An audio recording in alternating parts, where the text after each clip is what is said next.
This is my brain on a Sunday night Libertarian Bad Guys conversation.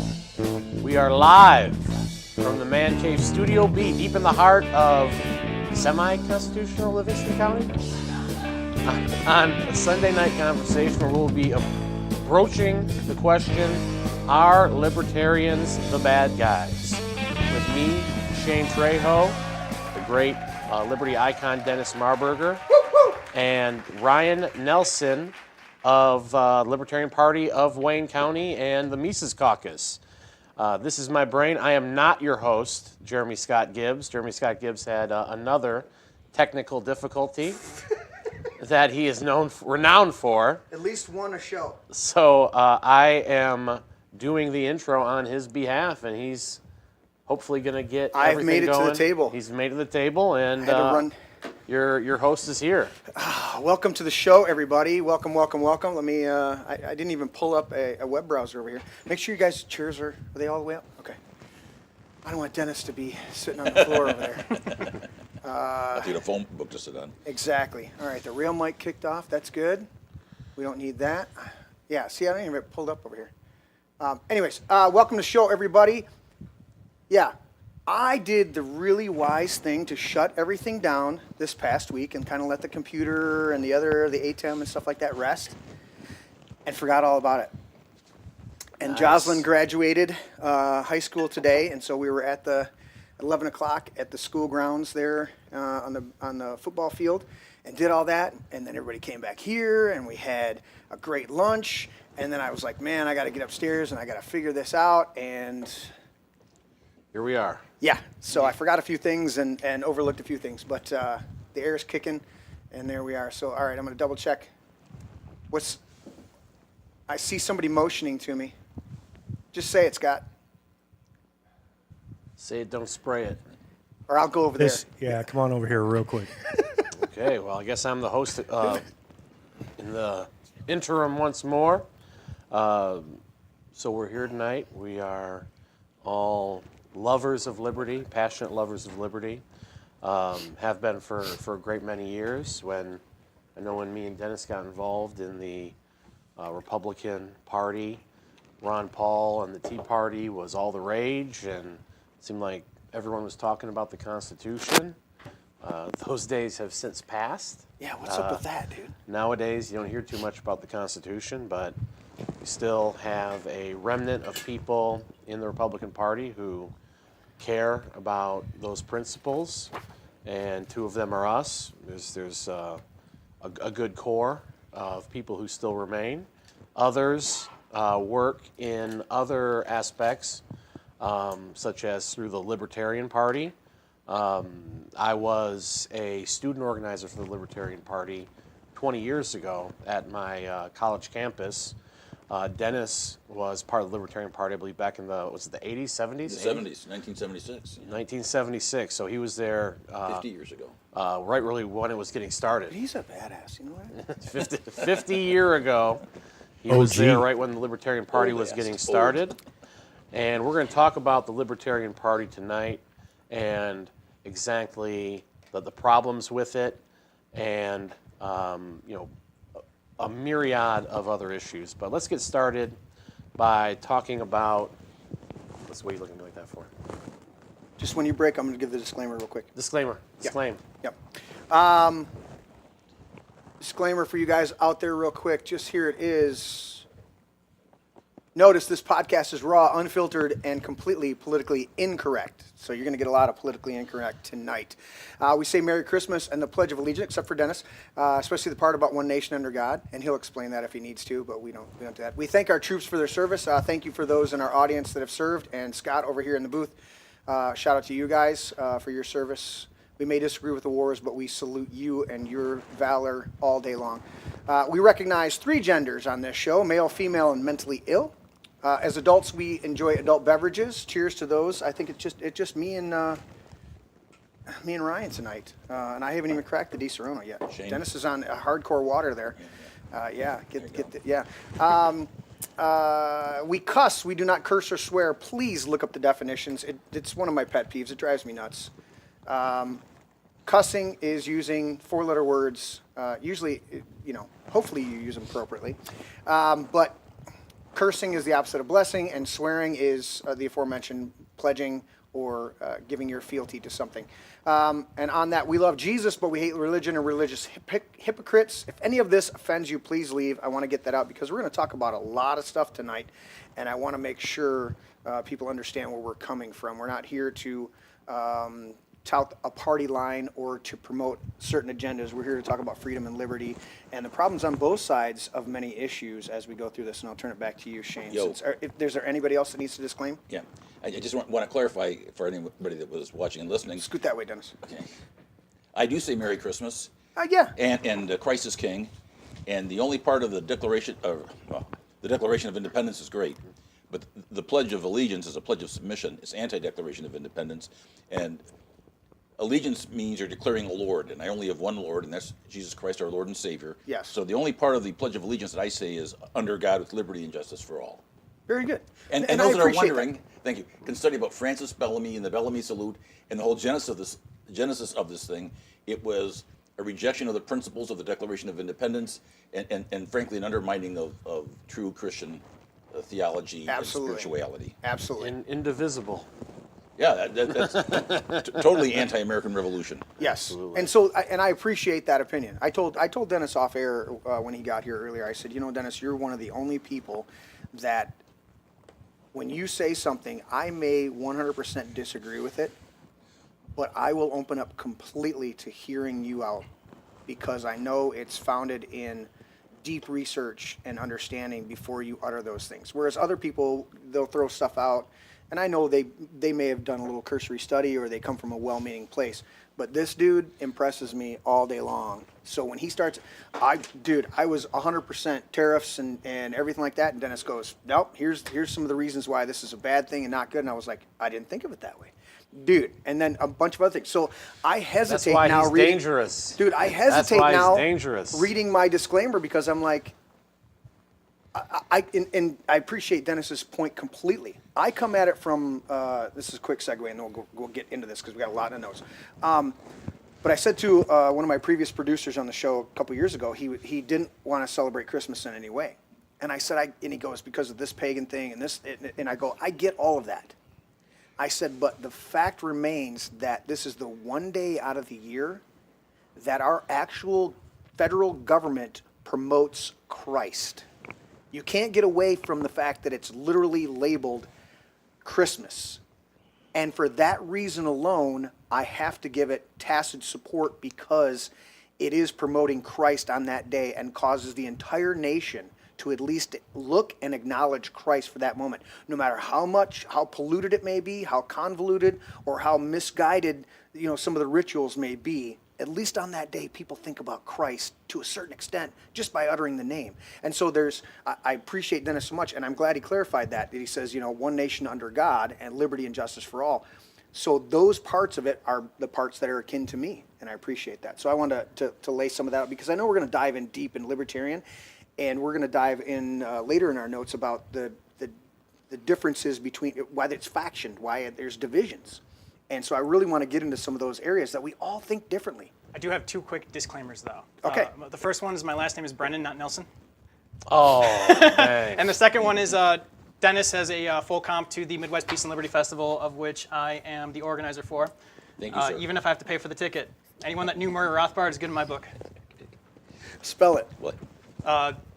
BRENNAN to all the federal agents listening currently. Did you do it by voice or something like that? Oh, no, I had him as Ryan Nelson on my phone. My bad. Dude, yeah, I was like, I put it in my notes. I Sorry. fixed it in my phone now, so Yeah, it's no fixed. more. It's fixed now. All right, cool. No more Glad you problems. clarified, So- Ryan. We want to be. Mr. You're Brennan. on Ryan, right? Ryan, yeah. Okay. Yeah, that We was got the true that part Yeah, right? that's- Okay. Yep. So, All right, Mr. Brennan. Let's get in deep into this stuff. We got a Yes. lot in the notes, and I really want the audience out there to grasp a lot of these issues and ideas that we're trying to bring forth. Because we're about coming together for liberty and purpose and those things, not political ideologies or Outcomes parties. and not ideology. Correct. Go. Yeah, so Ryan, talk a little bit about your journey. So you actually went from being on the radical left to becoming a libertarian. So what did that look like? Explain how what your beliefs were and how you came to your current beliefs. So I grew up, I watched the Twin Towers fall, and I bought hook, line, and sinker the lie that we needed to go into Iraq because it was in America's best interest. And at that time, everyone was flying the American flag, everyone was unified, everyone was as American as apple pie. Only to come to find out later on that we were lied to suits and ties, and that people died as a result. My communist beliefs, and call it communist, that's exactly what it was. Right. They came from a place of wanting to liberate people from a system that I no longer truly believed in. I thought that... Ryan, pull that pen out of your pocket. Just the pen. This? Yes. It's hitting your microphone as you're talking. Gotcha. You're Sorry not about hearing that. it, I am. I keep that thing on me. I'm in the medical field. No, go. So Sorry, I didn't mean to break your... I was just trying to go. So those communist beliefs, essentially, I wanted to take a institution like the federal government and turn it into something that wanted to actually look out for people as opposed to just making claims and supporting the military-industrial complex, essentially, which was all Iraq was, in my estimation. When I got into high school, a man named Don Ukrainic had a course named History Through Film. And he showed me the objectivist kind of political spectrum, essentially, where he put communism on the same rung as fascism. Okay. And I protested that. But those seeds were planted at that point. Yeah. And I started looking at the manifestations of communist regimes. Okay. All of the posters about liberation and freeing people and, throwing off the shackles of government Yeah. always ended up with a totalitarian government that, despite saying that it only had to exist temporarily, Always. existed permanently, indefinitely. Yeah. And it didn't hit me then, but as I went into my older years and saw things like, COVID, and all the mandates that came out as a result of that, people saying that we're doing this with good intention, trying to force people to take the vaccine. Yeah. I saw that those interventions were not only pointless, they were forced on people, and it hurt people, close people that I knew, close people that I love. Yes. A family member almost died as a result of taking the vaccine. Wow. And she still kind of refuses to admit it, but I'm very confident that's exactly what happened. Yeah. And at that point in time, I realized that nobody was coming to save me. The compassion didn't go away, but I started to realize that my quest to reform the system, reform the government to make it this compassionate entity was doomed to fail, because the incentive of government and centralized institutions is always to acquire more power, always to continue to exist, Yes. and always to do so at the expense of the people that it claims to support. Yes. And always grow until it collapses in on itself.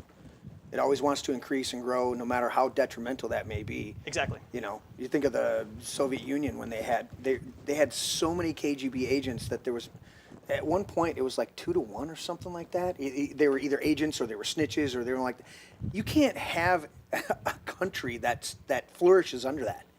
When half the people are spying on the other half of the people, or a third of them are spying on the other 2/3, it doesn't work. China, the same dynamic, when you have so many people that are invested in that and the government is so huge, it will collapse on itself. And when the dictatorship of the proletariat is going after other proletariat because they're not towing the line, I kind of fail to see where the humanity in communists, or to communism, the ideology is. Right. And it's played out through history like that multiple times. And so I became a constitutional conservative. At one point, I thought our rights came from the government. They don't. They are natural rights. You call them God-given rights. I call them natural rights. 100%. And it is not a government that delivers your rights. It is just given to you by virtue of existence, and Correct. it is up to you to defend them, be Yes. it from a government or somebody trying to invade your home, Yes. whatever that might look like. Yes, and that's a huge distinction between communism, which is trying to dictate outcome, equality in outcome, versus equality of standing and opportunity, or rights. Those dynamics. Listen, we all can be free, but I can be free to build this business, or this person can be free to do something negative and nefarious to themselves and the people around them.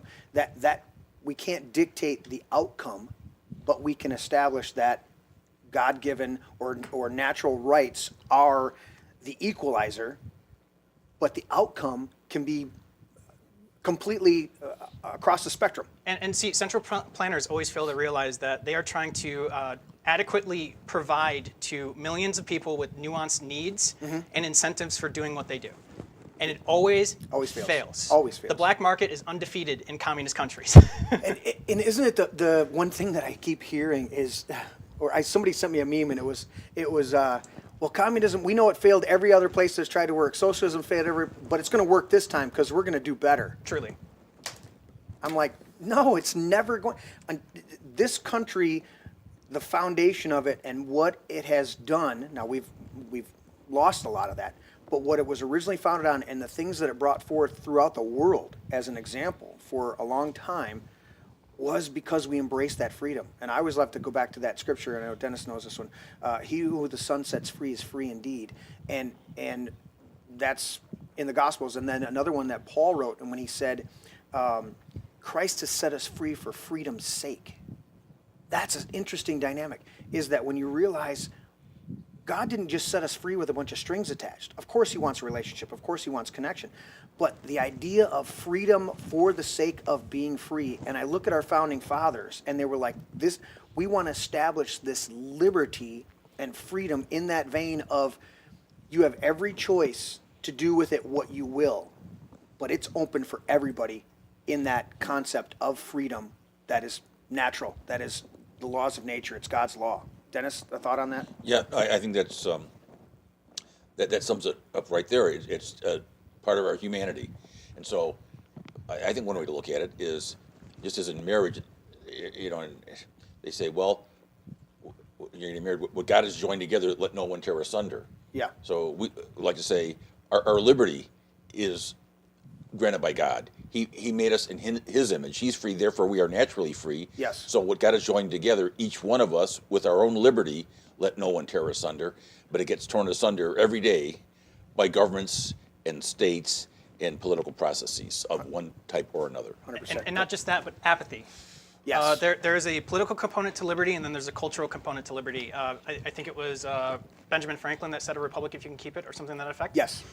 Well, that's not just a political manifestation of our ideas, that's also a cultural one. We need to basically set our youth and ourselves up for success via gaining our own skill sets, contributing to our communities, and not only voting for our beliefs, but proving that it works in our own backyards.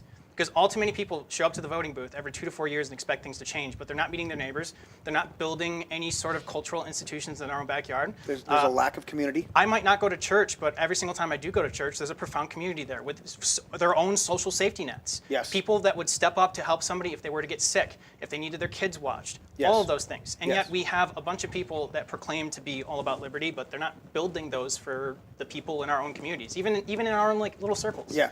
And I want to see more of that. Do you find that sometimes they call it liberty, but what it is selfishness, or and I don't mean that in a straight up negative way, but it's just leave me alone. That's my freedom, is leave me alone. I don't want to be bothered with this. Whereas communities actually the opposite of that, to where you voluntarily commit yourself to other people in that community. As you said, you know, going into church, you see these communities, you voluntarily become your brother's keeper. You're not obligated to do it. You're not forced to do it, but you look at that person and you go, because I'm in a love relationship of one dynamic or another with you, where I care about you and I hold you in high regard, I voluntarily commit myself to you, or I wouldn't even want to say obligate. I voluntarily connect with you, and I'm did you eat today? You know? Yeah. That type of stuff. I love the word voluntary. And, and you know, where the get off my lawn mindset fails is that you can have that mentality, you want to be left alone, but as long as there are governments, there's the state as an institution, you're never going to be left alone.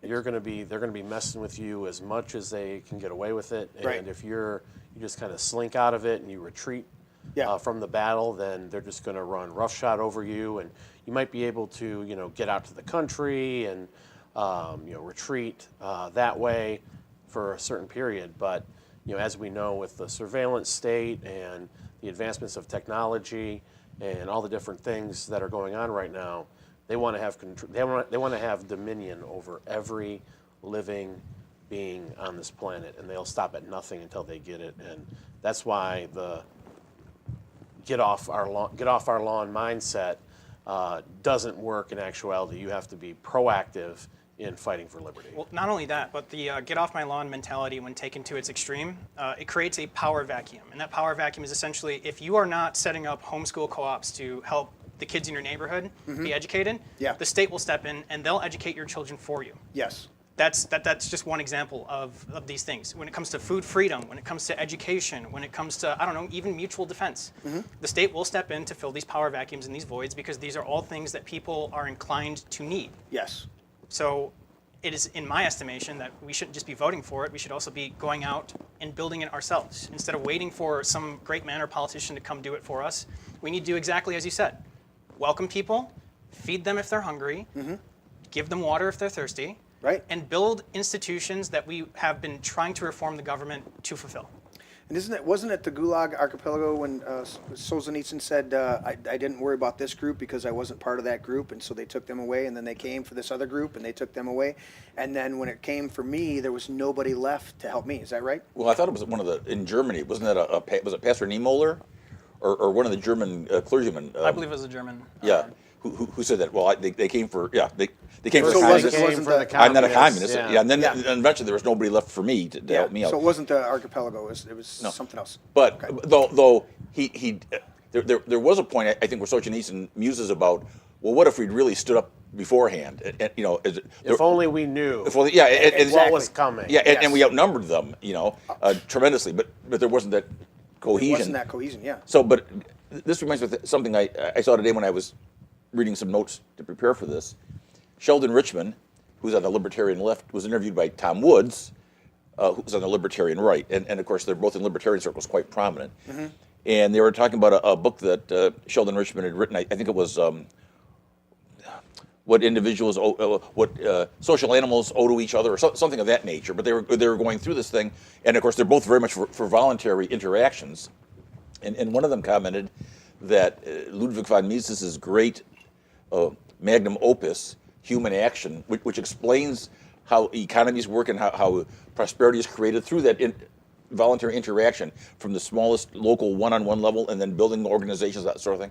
Human Action, good for some light reading on the beach. Yeah, right. For those that don't know, recommend that choice. Yeah, right. It's a large book, but a lot of wisdom. But yeah, it's definitely not light reading, but essential. But apparently, one proposed title for it was social cooperation, and I thought that was interesting because many people think, who aren't familiar with this, they think, oh, the libertarians are all about atomizing.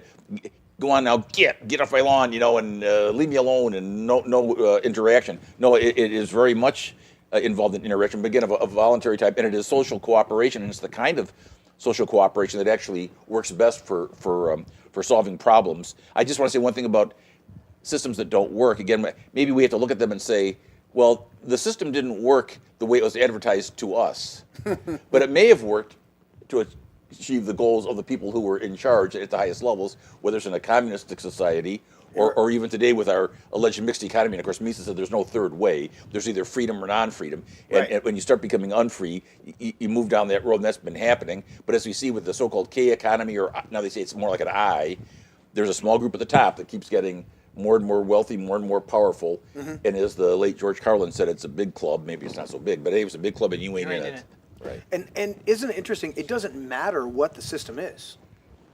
Communism, socialism, straight up dictatorship, kingship, anything like that. It takes this same path every time. The people lose more and more of their sovereignty, and the power structure becomes more and more insulated, isolated, and this elitist one group is controlling until they end up collapsing under the weight of their own structure. Isn't that, because you see it in every, and we're looking at our system right now. If the Seeing state, it in the Republican Party of Michigan, right? Yeah. Right. If the state is involved, and so statism is the problem that happens here. Yeah. But so because that gets involved in involuntary, not cooperation, but coercion. Right. And so when it's voluntary cooperation, that tends to level things out.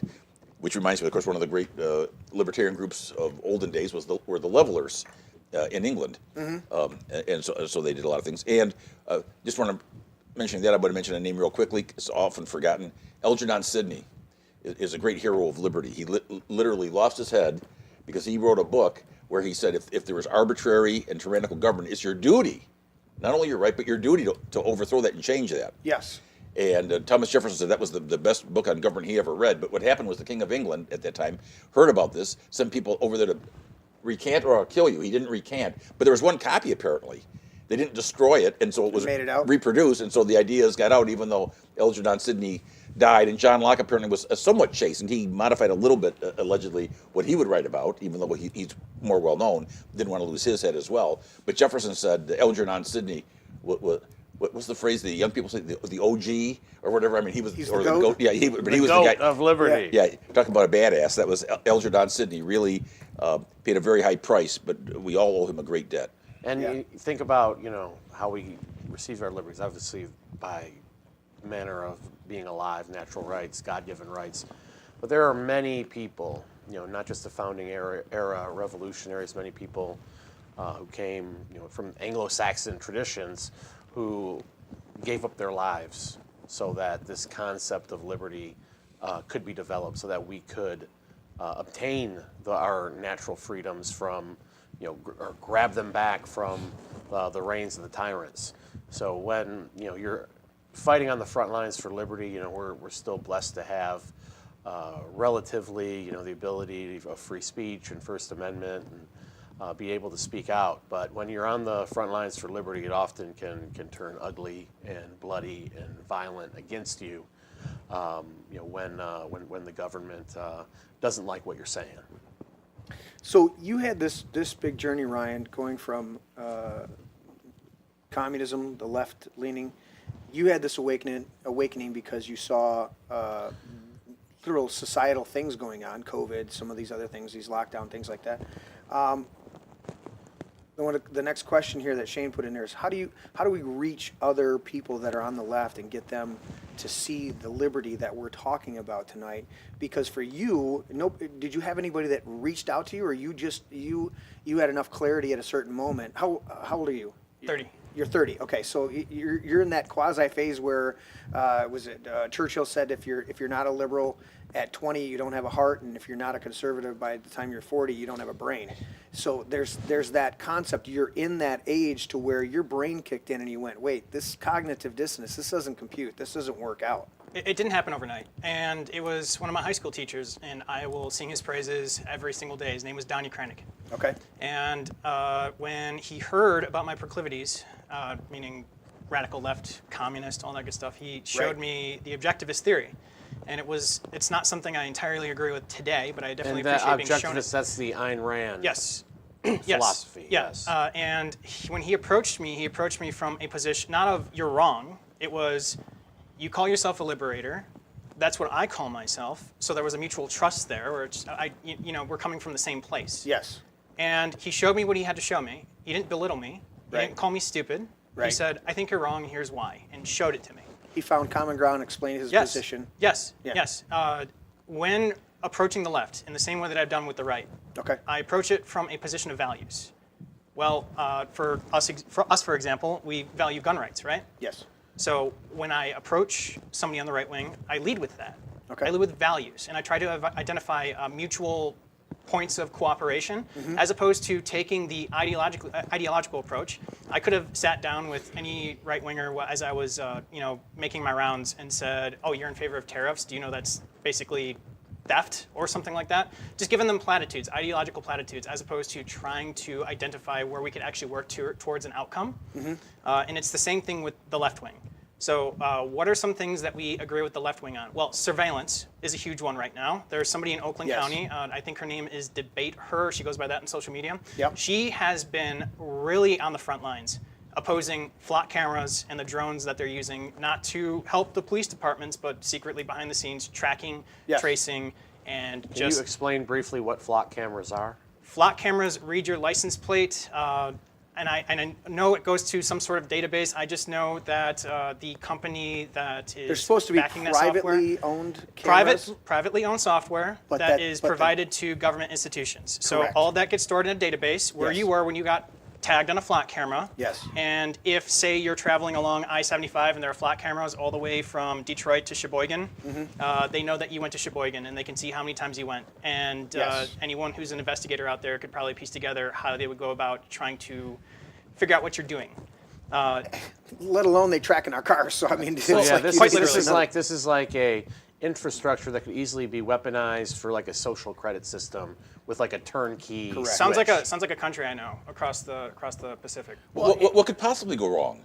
And You mean you don't trust Palantir to have our best interests in mind? No, and I don't really trust the fact that in order to have all of this data, because it's every single day tagging and storing. Right. It's no secret, or it's no surprise to me that data centers are popping Exploding. up. Exploding. Yes. I have somebody in, I think, Fowler. His name is Rick Thalen. He's a part of the movement, and he's about to lose 145 acres of his land to an eminent domain claim to run power lines. And I have to think, Wow. what has such a impact on energy or energy consumption Right. You need to email that guy. that they're putting everywhere? It's amazing to me, and you're right about the left coming together. When we had this, we had a development south of 96 here, and they were wanting to basically put in a light industrial center, and people from all shades. I had one lady that's a weed lawyer, a weed lobby lawyer, okay, and total Democrat. She came on my show twice, and then of course her Democrat people got after her for coming on there. And she says, well, we're not going to agree. And I looked at her and I said, what are we going to disagree on? You moved to this county because you saw the farmland, you wanted to have acreage, you loved it here, you loved the rusticness of the area that you're in, and now they're trying to do a backroom deal with the township board to allow this light industrial development that would have it would have been akin to a data center without the overall electricity use, but basically the square footage dynamic would have been the same, where they're just taking up huge swaths of farmland and turning it into a truck center, hauling, goods. It would have been a warehousing center, and they came together on all across the board. It didn't matter their political proclivity. They did not want it in their community, and they came together as a united community against that subject. So data centers and some of these other developments, I know there are people of all shades and colors that came against the battery plant there in Goshen, and so we can come together on these things, and those are the type of things that are catalyzing events that do bring community together, and they set aside ideological differences and they unite because they're fighting a common enemy. And that's exactly that. So I was talking to somebody earlier today. I told them that I was going to be on a podcast and talking about these kinds of things. Yeah. And they were telling me that how we had to fight the left. We have to fight the left. We have to ruin them, that kind of thing. And I was just like, are you telling me that you're going to take this stance, and so when say a data center comes into your backyard and they want to take up a lot of people's land, basically put something in your backyard that you didn't want there, you're going to tell me that they're going to want to unite with you after you got done vilifying them? Yeah. It's not going to happen. I saw it happen with RFK Jr. When RFK Jr., when the rumbling started and everything was going on, and RFK Jr. was going to join the Trump administration, and it was all about bringing Maha in there like that, I had people that had that guy's a Democrat and he's a leftist and he's a this and he's a that, and I reserved my judgment on a lot of these people who are out there. I mean, RFK Jr.'s record, he's the one that wrote the real Anthony Fauci long before he became part of the Trump administration as the head of HHS. HHS. I didn't know the acronym off the top of my head, but it was easy for me to say, this is a guy that gets on that does pray every day. That but he's an old school Democrat, and we may disagree with him on something, but this dude has fought in court for the liberties and freedom, especially medical liberties, but also environmental freedom, not environmental whacks. Just like even Trump said it. He's like, he fought me twice on wanting to put a golf course in a certain area, and he fought against it because it would have had an environmental impact. And Trump said, And he was right. I lost the case to him, and actually years later, I looked at it and realized he was right. It didn't need to be developed. It needed to be preserved the way it was. And so you've got to keep finding this common ground. And so you're saying, to answer that question, is reaching the left is not so much trying to indoctrinate them or to convert them. It's more to befriend them and find the common ground. Exactly. And then when an issue comes up, they already know that you've made an inroad to their life. Exactly, and it's not about your values when you approach them, it's about their values. So Yes. understanding the person you're talking to and meeting them where they're at Yes. is crucial. And so I follow an author by the name of Samuel Edward Konkin, an agorist anarchist, and he wrote this book that I recommend everyone in the movement read. It's called the New Libertarian Manifesto. Libertarian You Manifesto, might okay. disagree with his course and his direction, but the one thing that he did get incredibly right, something you might agree with, you cannot convince groups of people to your side. Correct. You can convince Yes. one person Yes. at a time.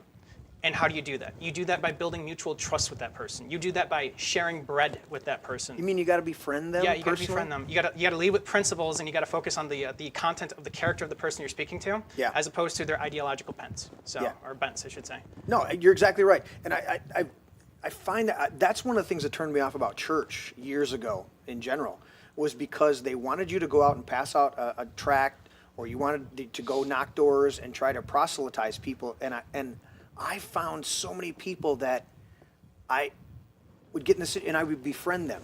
I've had so many people that I never talked to about Jesus. Now, I never shied away from him. I'm not ashamed of the gospel. You know, Jesus is my Lord. But I didn't go out of my way to share beyond the conversation. And I've had so many people that you would never think, by their attitudes and their things, they pull me aside. People, hey, are you coming to hockey today? Yeah, I'm coming to hockey. Can I talk to you before hockey, before we get dressed and get out there? And I'm like, yeah, what's up? And before I get to the locker room and before we go in, he pulls me aside. He says, my wife's just got diagnosed with breast cancer. Will you pray for me?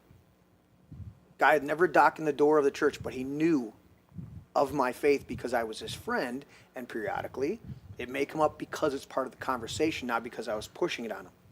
Those are the type of people that end up, they become, and it's the same way you're talking about with a leftist or somebody that has differing views. When you befriend them genuinely and you find community and common ground with them, and then something happens, they go, I know that guy's genuine, I know his heart, and I know he was talking to me about this, so I'm going to reach out to him. And that's amazing to me, because that's truly making disciples, as Christ said, versus a convert that may be I don't want to make convert. I want somebody to know who they are and what their purpose is. And I know ultimately that means knowing Christ. But the reality is, let's find common ground right now. You play hockey? I play hockey. You like guns? Let's go shooting together. Let's find stuff. Dennis, you're Well, it's just very interesting, because in discussing in our church about doing mission work and getting the message out and bringing more souls to the body of Christ, one of the things that we discussed was this idea that it's more effective to start off with people seeing who you are and seeing, and I think this probably works for the Liberty movement too, and I think that this ties in with what Ryan's talking about, what works effectively for him, is seeing who you are and being impressed by that and saying, well, yeah, okay, this person's different. right. And as opposed to you go up there and say, okay, here's my personal manifesto, and you must accept this. But we said it earlier, people don't care about how much you know until they know how much you care. Yes. And if they see that you're different from the others that we're trying to distinguish ourselves from, I think that makes it much more likely that they'll see that what you're doing is sincere, and they'll be more interested in it. And like I say, a lot of times what you find is, and sometimes it's just a case of semantics in certain instances, or maybe information other people didn't have, and once they know you and they trust you, and Right. and then you go over the words and what the definitions are, and well, turns out we want the same thing. It's just maybe we express it in a different way. That does happen sometimes. Yes. I think particularly if we call it the grassroots level, again, the individual to individual thing. And even in the two major political parties, and I could throw the Libertarian Party too, and maybe some other party a different party on the left besides the Democrats. I sometimes wonder if the biggest gap is between the rank and file or the membership and the alleged leadership. If that's really a bigger gap than it is between the rank and file of each of the different groups. Yes. If the rank and file of these groups might find a lot that they would agree on. and areas to work on, which would then dovetail nicely into something George Washington said in his farewell address, where he was so concerned about political parties and he didn't want that to become the main thing. Yeah. Then he thought what happened is people would put, political marketing label and political team passion first, and liberty would suffer. Right. He was The evils of faction. yes, the evils of faction. It begins to supplant that the party politics to me has supplanted or superseded or taken over our true tribalistic communal strengths. It's been supplanted by that. We when they talked about Greek town or Polish town or these little towns in these major cities years and years ago, it wasn't exclusivity that they were talking about. They were talking about micro communities within the larger communities. And it wasn't that these communities were out to denigrate or vilify other communities. They just knew this group of people were of like tribal origins, and so they grouped together as a strength to them, but they weren't exclusive to rejecting other communities. They knew if they needed to connect with this other community, and so you get a tribalism, you get a community, you get these. I loved with Dennis, when he goes to church, it's an Armenian evangelical church. They're together because they share that ethnic background and community. But he's sitting here with whatever ethnicities we are, and as friends, breaking bread and then coming and have a conversation. And so you find there's tribalism, and then you find that there's community, and both can overlap, these concentric circles. They can do these things, but parties and other governmental organizations are continually trying to take the place of those, and that's where we become more and more factioned, or we become cultish. Either we become isolated and get off my porch, or we become cultish and you better vote for this person because they got the right letter next to their name. Steve Carr came to the Libertarian Party Michigan convention this past winter in Midland, and he said something profound. He said, "Do you value being right more than you value being effective?" So in my estimation, even if you're right, even if you're dealing with somebody who is convinced that the sky is red and you're looking at it and you're going, it's blue. Yeah. You have to give that person the grace for what they do not know and forgive them for what they don't understand. Yeah. And if you were to say, if you were to get hostile with them and say, no, the sky's blue, regardless of how they came to find the sky red, Yeah. they're going to double down, they're going to triple down, they're going to quadruple down, and they're going to refuse to ever hear anything that you say again. I had to learn this phrase early on in my, of course, my Christian walk, my first marriage, stuff like that. Be willing to lose the fight to continue or gain the friendship. Be willing to walk away from being right to being right with a person. Happy wife, happy life. But it works all the way across the board. I had a person come on she was standing on my porch, and I literally tore her down verbally to where she was in tears when she left my porch. And I turned around and I walked in the house, and the Lord said, "Are you proud of yourself? You just destroyed her heart and any influence to be a positive on her because you had to be right in that moment." And I went, "Oh my God." And he goes, "Don't ever do that again." And I was like, "Okay, all right." But that's exactly what you're saying. And so it's so difficult in this because we're in this libertarian mindset of, and we're going to explain that. That's one of the things I want to do is kind of articulate that, because to me it doesn't even amount itself to a group dynamic when we say what really libertarian is. It's more of a structure, like a skeleton structure, and then what you put on the walls is your own, your own flavors. But we've all got it's like all of our houses, the majority of them here in America, have 2x4s and drywall and some kind of siding on the outside and windows somewhere and a door to get in and out somewhere. Okay, those are the overall structures that are there. But your house may have 3 rooms and a workout space downstairs, or all these. It's how we configure it, how we do that, but the overall structure's there, and that's the way I kind of look at the libertarian.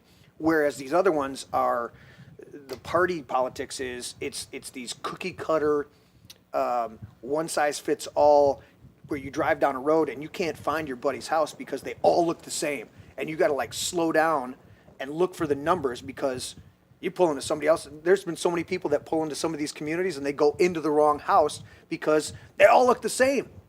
Yeah, you could have had diversity within those structures, within the outward look of it, but the same structure.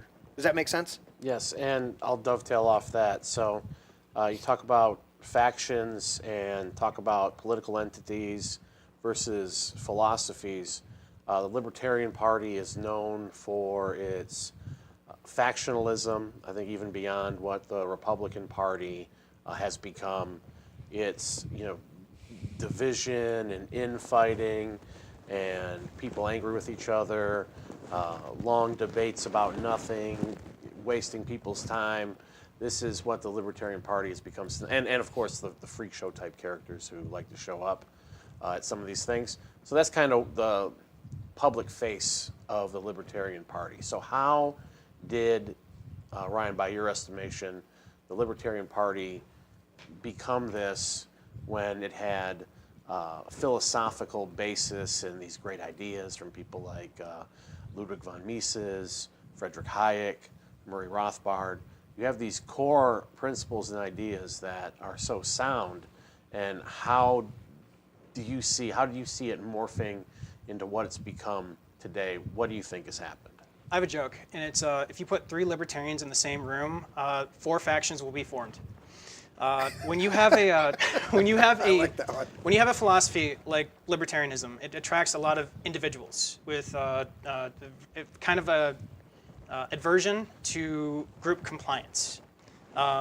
In order to be an effective organizing body, be it politically, culturally, what have you, we have to identify a common goal and unite around it. And you need, for lack of a better word, collectivism, not in the sense of government, mandating this or that, but some sort of collective action behind a united cause. If you can't achieve that, then you're going to have zero success politically. I believe that. Dennis is like, I object. I just say, I think about this. No, and Shane was careful to specify and to stipulate. He's not talking about collectivism as a political idea or ideal. Maybe we say community. That's the word I like to use. Community-oriented, community action, And- community-oriented. Yes. And community existed before communism. Correct me if I'm wrong. So collective action also existed before communism too. I think a lot of people have a bad taste in their mouth about group compliance when it comes to accomplishing a common goal. Right. So Even the ideas of the springboard of communism is found in the New Testament. At one point in the book of Acts, it says that they had all things in common. They shared all things, and if anybody had need, somebody would sell a piece of property and take care of somebody else. But it was all voluntary. It was all based on what you were willing to commit to, and it wasn't the opposite of a hierarchy leadership coercing or barrel of a gun conformity to that. That's the difference. Is you can have that community collectivism if we wanted to do it, but it's got to be completely based on voluntary allegiance or connection with each other versus a top-down mandate is the absolute evil side of it. yeah, and not only that, I think the Libertarian Party is uniquely it's very poised or I want to say predisposed to purity spirals. And I think it's even worse than the left-wing purity spirals. The left-wing is very unified on their common goals. Even if they get into a room and they disagree on 30 things out of the 50 things, they find one thing, they unify behind it, and they accomplish objectives, essentially. In the Libertarian Party, it's not that at all.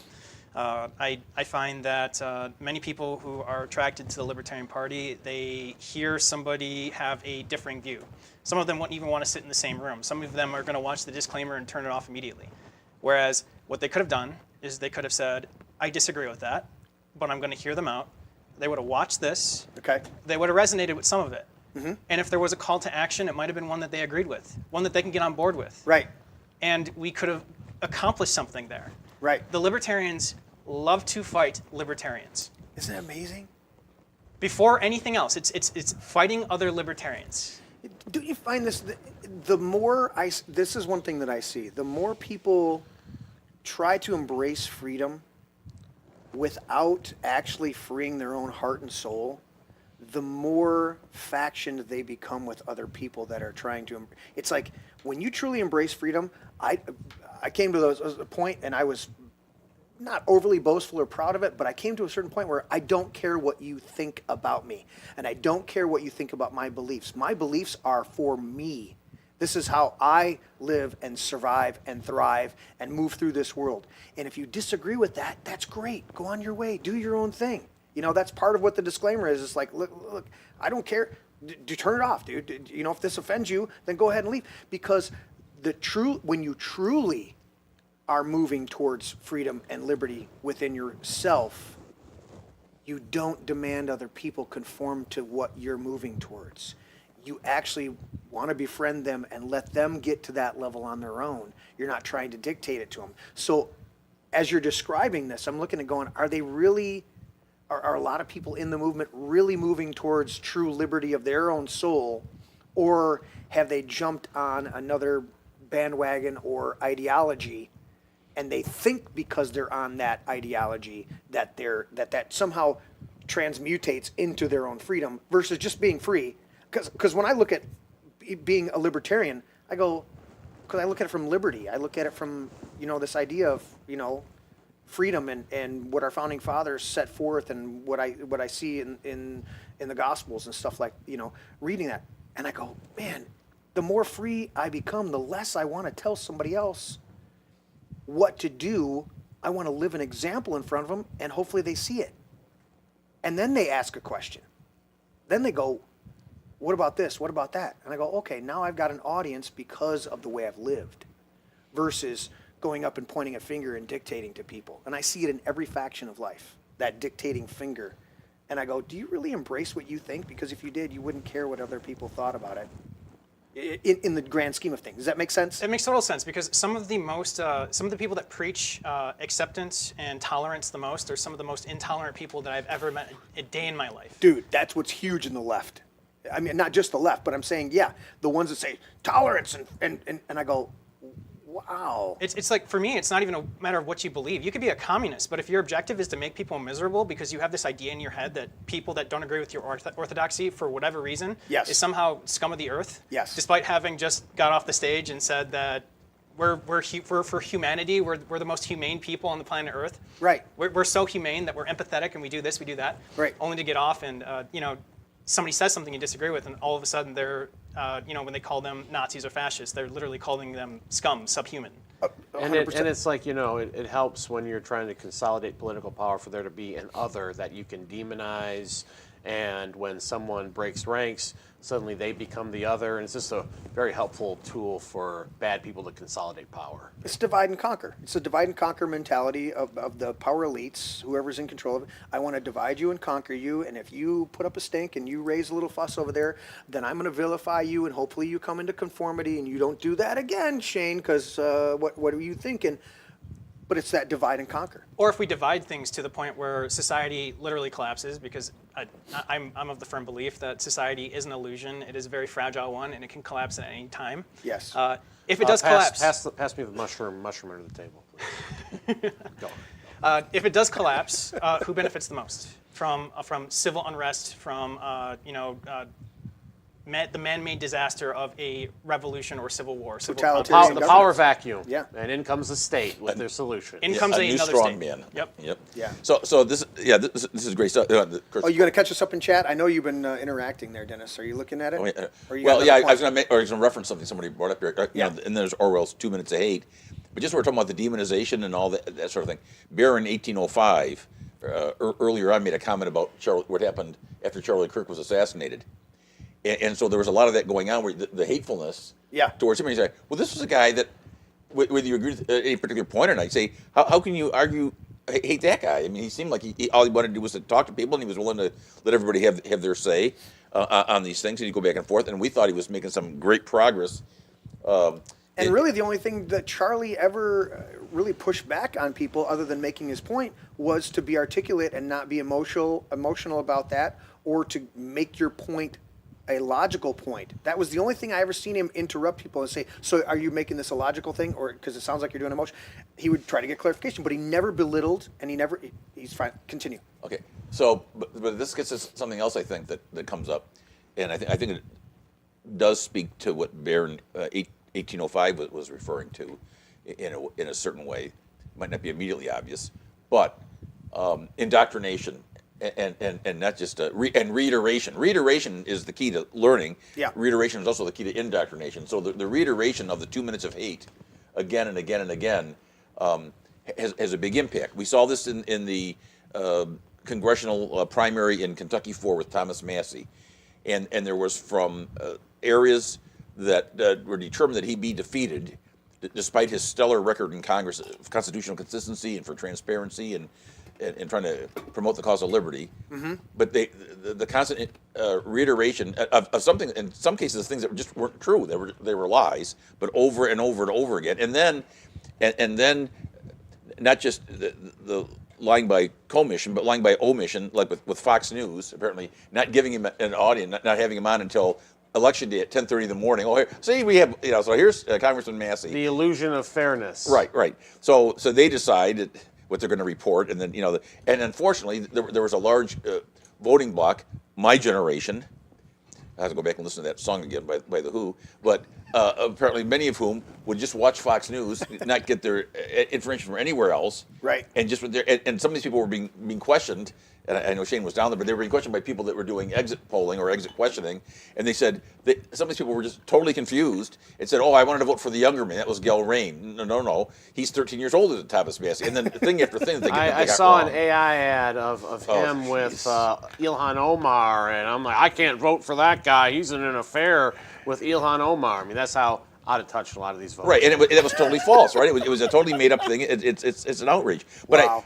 I think what I'm getting to Barron's point, what the thing he raised is the idea that there was, and again, people get into their bubble, but there was a segment of the population that was so bombarded with anti-Charlie Kirk hate that after his assassination, that they were still just awful and vile in the things they said about him. And then, of course, we see a similar thing with people that are saying, well, wait a minute, this situation looks awfully strange with what happened there. And then of course, vile denunciation and mistreatment of people that are saying, we got to get the facts on this thing and find out just exactly what happened. We owe it to the man and to everyone. Yeah.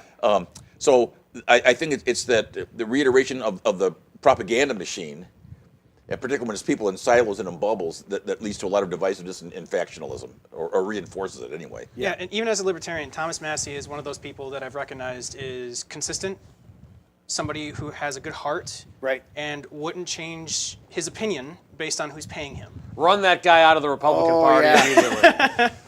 Yeah, and that's, I find that more valuable than anything is consistency and a good heart, and not being able to be bought. Principles. And I may disagree with your principles, but if you're consistent in them and they're working for you and your personal life and they're not just an agenda you're pushing, that's commendable. I marvel at it sometimes. I'm like, how is that working for that person, Lord? I disagree with it. And he goes, they're consistent. They're genuine within their heart. You can genuinely be wrong, but until you get slapped in the face sometimes with life, you keep going with it. And it is amazing. But the not being bought's the number one. The last point that not being bought. There's so many people that are just bought. When I hear about the data centers, and I'm like, what?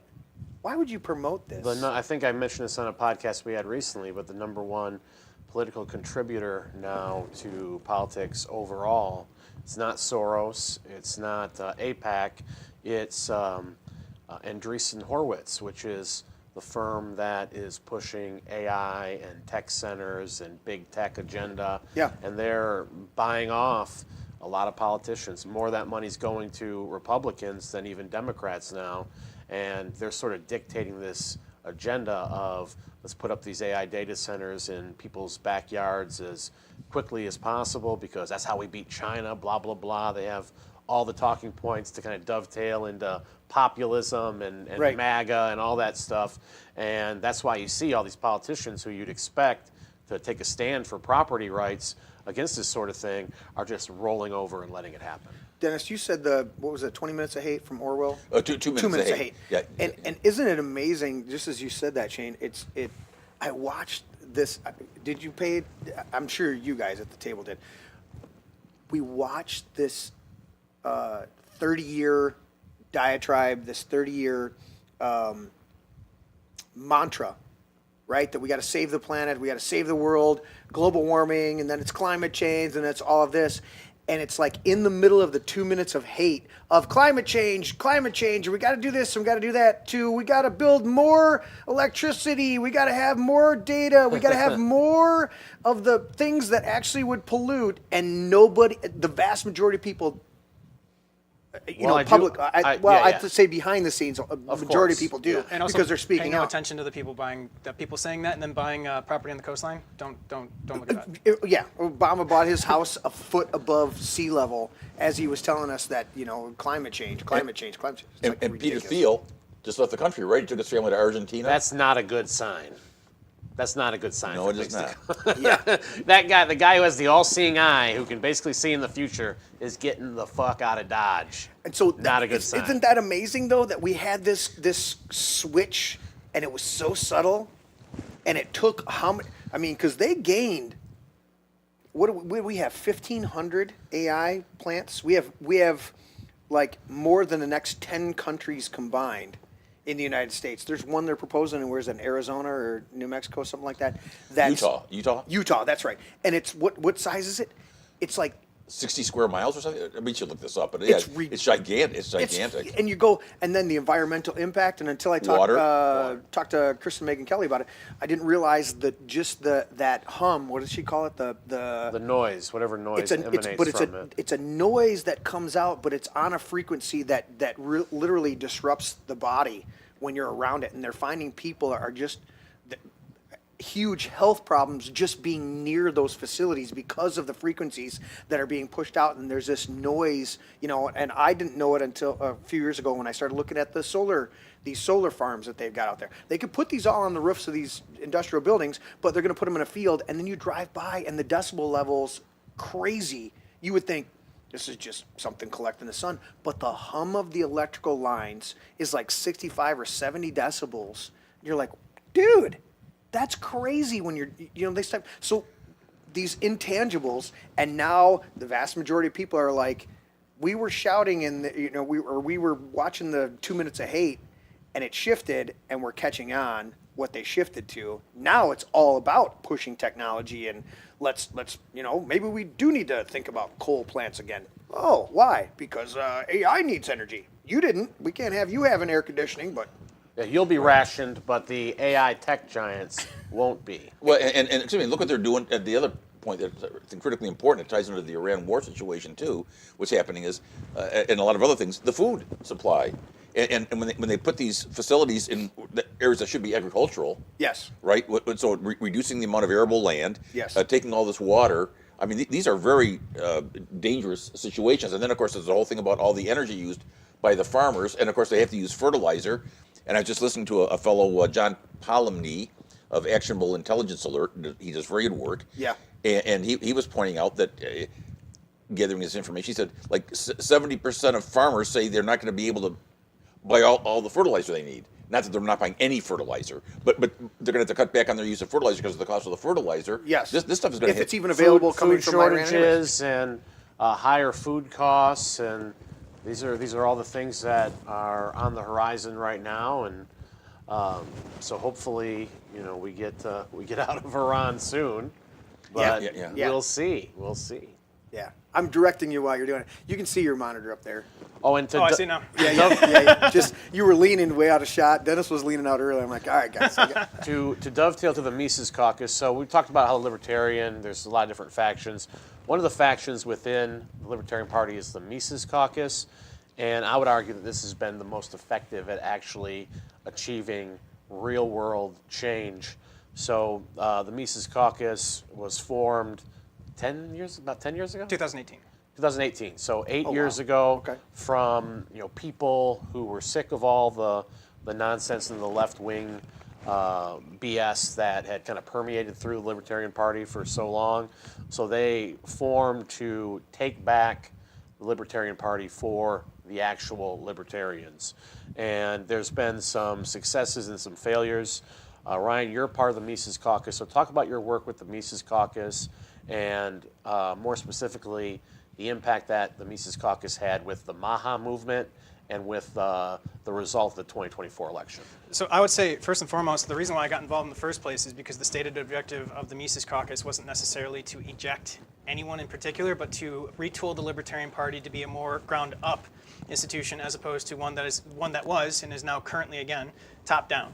Instead of focusing on presidential elections, throwing noodles at the wall and seeing what sticks, they wanted to focus on local elections, actually have a solid grassroots network in local communities, running in winnable races and demonstrating that our ideology works from the bottom all up, politics essentially. is local. Not only that, but these people would get the experience by running for those local offices, and then they would move up, and then they would move up, and then they would move up, and it would scale along with their experience. The Mises Caucus was formed essentially because Michael Heiss, back in 2018, and many other people, many of the disaffected libertarians, were tired of being irrelevant because we were ignoring the political and cultural realities on the ground. That is to say that Michael Heiss, by the way, a libertarian, used to get in arguments all the time with on Facebook back in the early 2010s. I did not know that about you. Yes, I've been around. I've been around the block. This is not his first rodeo. So they essentially, and this is before I got involved. This is actually what attracted me to the movement. They wanted to essentially retool our messaging to reach people instead of this milquetoast messaging to try to appeal to regular independent voters. We wanted a more radical kind of messaging about property rights, decentralization, decentralized governments, all of those good things. Okay. And we did take over the party in, I want to say 2022. And since then, it has been, there have been successes and there have certainly been failures as in the most recent Well, I think the way I would frame it is you had huge success in 2024, and then you paid the price for that success. You were referring to inviting Trump to the National Convention, correct? Yes, and you know the Mises Caucus probably doesn't deserve 100% of the credit, but I do know that in Trump coming to the Libertarian Party convention and speaking there, you know, there was talks, and that eventually kind of led to the pardon of Russ Albrecht, the Bitcoin entrepreneur, inventor of the Silk Road. Mm-hmm. He got the pardon because of the groundwork that had been laid by the Mises Caucus and other libertarians who thought, instead of just saying, "Oh, I don't like Trump," Trump's bad, blah blah blah, and being right instead of being effective. Steve Carra said, many libertarians think that way. Mises Caucus took a much more pragmatic approach, and it paid off because, say what you will about Trump not living up to his expectations on certain issues, he did do the right thing, and he did pardon Ross. That leads me to the political realities that I think the Libertarian Party ignores, is that there are people in other parties that we could be coalitioning with and building bridges with in order to accomplish wins on issues, which is something the Liberty Movement desperately needs. Ross Ulbright was one of those things, and Angela McArdle, since having helped free Ross Ulbright, and I believe is Angela McArdle, she the chair of the Mises Caucus? I believe she is currently the chair of the Mises Caucus. I could be mistaken, though. She's also heavily involved in it. She's heavily involved. Yes. She's also working to free other political prisoners, such as Ian Freeman and the Crypto Six over in New Hampshire, Roger Ver, and the list goes on. I believe that J6ers are included in that as well, having been persecuted for what was, I think, or in my estimation, a federal entrapment, Ray Epps, all that good stuff. Mm-hmm. Yeah. Has he ever been charged? I don't think he has. I don't think so. Yeah. An interesting thing about that is Angela did an event recently with the Michigan Bitcoin Trade Council. You were, of course, there, the Bitcoin Ball. Also was kind of co-themed with MAHA.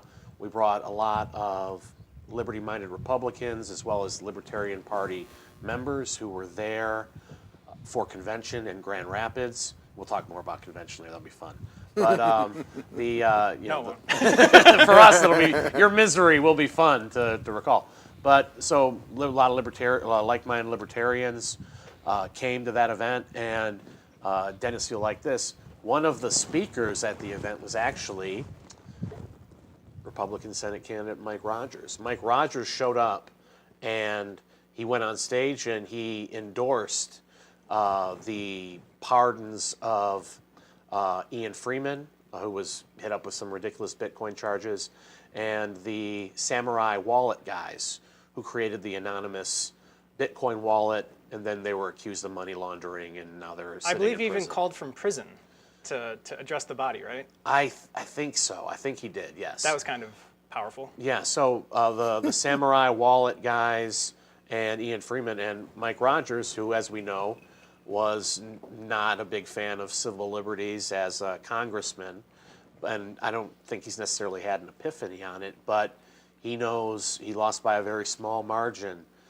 2 years ago, and if he can get some of that swing vote, that independent vote, the Bitcoin-minded vote, the libertarian vote, these aren't huge constituencies, but if it's a close race, that's the swing vote that can put him in office rather than McMorrow or Stevens or El Said. So the Mises Caucus, the brilliance of the Mises Caucus is their willingness to use that swing vote and put it on the table to get concessions out of mainstream politicians. That's what I always thought the Libertarian Party should do. And the Mises Caucus has done a better job of doing that and actually making the Libertarian Party relevant by leveraging those numbers than any other group, any other faction within the Libertarian Party I've ever seen. And I would say you're very correct. The thing with Mike Rogers, though, is I would like to see if he actually fulfills those promises, if he believes that once he gets elected, because I have nothing against Mike Rogers personally, but politicians have the tendency of saying one thing and doing something completely different once they do get elected, once they do get the support of the people. The reason why I think he probably will is because I know that Mike Rogers is getting a lot of donations from crypto groups. Like those are some of his big contributors are pro-crypto. I don't know the exact entities, but I know they're related to like Coinbase and some of the major crypto organizations out there. So I do believe that would be something he probably would champion, because it would be in his interest to do so to keep that money coming in, if nothing else. And I would say it is a win to have somebody like Mike Rogers feel the need to come out to our events and actually talk to us and make promises like that. That is On huge. the record promises. That is on the record, that is on camera, and if he says one thing and does another, there will be political ramifications, I'm sure. Yeah. But that is... That's a very I think surprising revelation, you guys. That's a... I guess it's just a testament to the Mises coalition building and building relationships with people outside the party. Instead of wearing the jersey of Team Gold no matter what, our objective is to achieve an outcome, and that outcome is liberty. The Yes. stated objective of the Libertarian Party is to achieve liberty in our lifetime by running candidates. Yes. But if in our efforts to run candidates, we are miscalculating and electing another establishment candidate in the Democrats, which I would say is often worse than the Republicans in much more profound ways. Yes. If that is something that we contributed to, have we accomplished that objective by running our candidate the way that we said that we should? I would say no. Exactly. Dennis, what do you got? Well, it's very interesting. I didn't know that Mike Rogers had done that. That's interesting. And speaks well of him that he recognized this the benefit from doing that, and hopefully he was sincere in what he was saying about, hey, these people are unjustly incarcerated, so that should be changed. But it also echoes. It's interesting too, because many people now are pointing out what Trump has done since his reelection is to like destroy the coalition, other than the hardcore MAGA Republicans. But it was important. There had to be a unification among all groups in the Republican Party and the groups outside of the Republican Party for Trump to win. That was a key point of his victory in 2024, and probably his victory in 2016 as well. So it's interesting that Mike Rogers is actually looking at it that way, and it also speaks well to the goals of and the stated idea of we want to be effective, even if in being effective, and some people could there's an argument now. Yeah, we got Ross Ulbricht, or Ross Ulbricht was freed, but it seems like at a high cost. But of course, you could say, well, most if not all of that cost and additional costs would have been there had Trump lost, and Ross Ulbricht probably wouldn't have been freed. If Trump lost, we would have probably a worse president in terms of on liberty. I think Trump is good in certain respects. Other respects, he's on like the Iran war, not so good. But we'd have the Democrat. I think we would be worse off, and Ross wouldn't be freed. So yeah, I think that it is a trade-off, and I think a lot of libertarians don't want to get their hands dirty in sort of those political dealings for understandable reasons. But like we said earlier, if you have that kind of retreatist mentality where you just want to kind of be in your echo chamber and feel pure and have I have the most pure ideology of them all, and I never bend, I never break, and that's all well and good. People should have those, consistent, logical ideology, but you have to get involved in the process if you want to move the ball forward on these particular issues and not just get steamrolled 100% of the time by the state. Now, to be fair, though, I think we should point out, I tell you, there's been just tremendous disappointment after tremendous disappointment from Trump in this administration. So you look at some people said, well, it was a high price to get Ross freed, but on the other hand, again, let's say Kamala Harris had won. I mean, would that have been any better in any of these things? No. The one silver lining there might have been, it would have been easier for us to organize people to rise up and to be actively opposed to usurpations of power from the White House. Like when Obama was in office, that was great for the liberty movement because you had people just white hot pissed, looking to fight, and then the establishment Republicans wanted to go along to get along. They didn't want to really fight.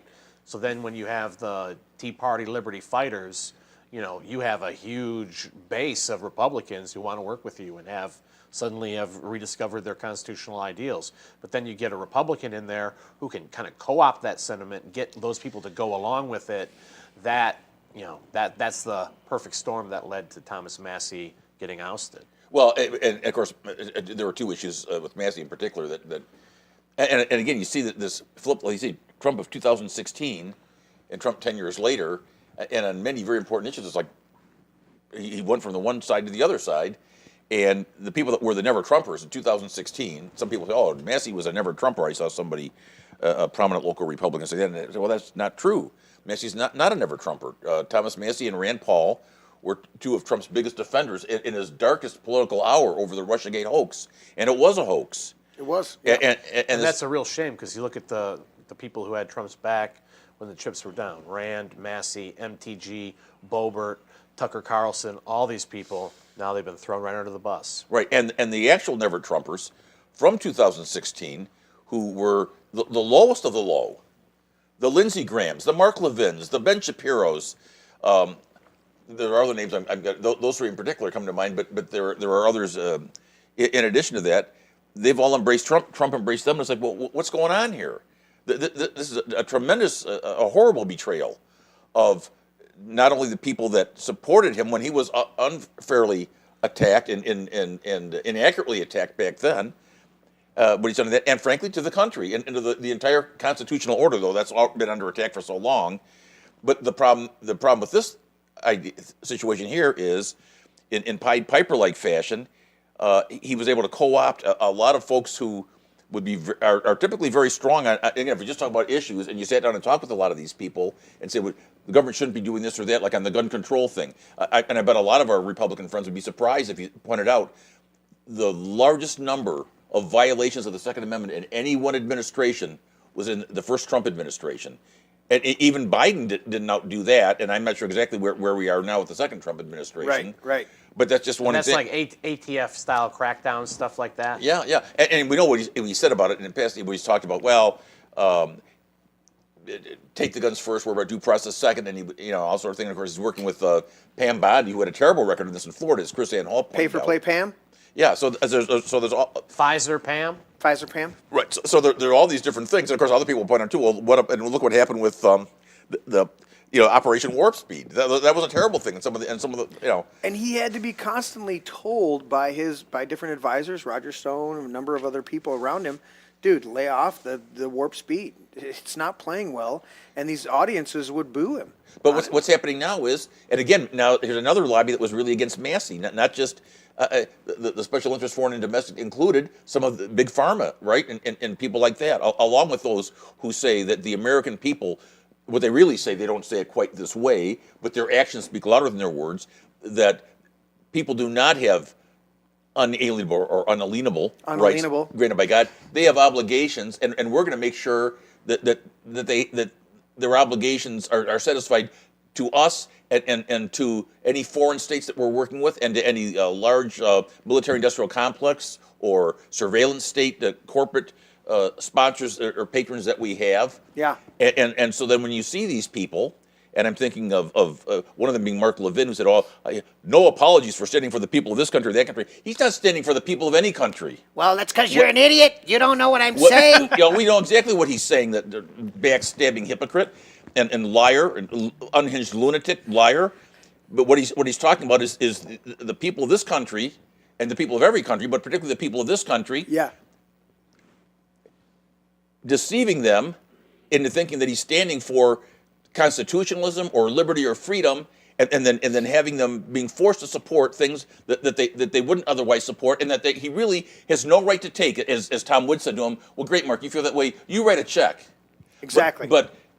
But these people, not only we're talking about writing a financial check, we're talking about writing checks that will be cashed by the bodies and lives of American service people, and by the loss of American liberty and privacy, which has gone on for far too long. Right. And now it particularly, as the Republican Party, among others, are saying, let's celebrate the 250th anniversary of the Declaration of Independence. The long train of abuses today is worse than it was in Thomas Jefferson's day, and these 21st century redcoats are traitors to American liberty. Yes. They're hypocrites, Yes. and they're liars.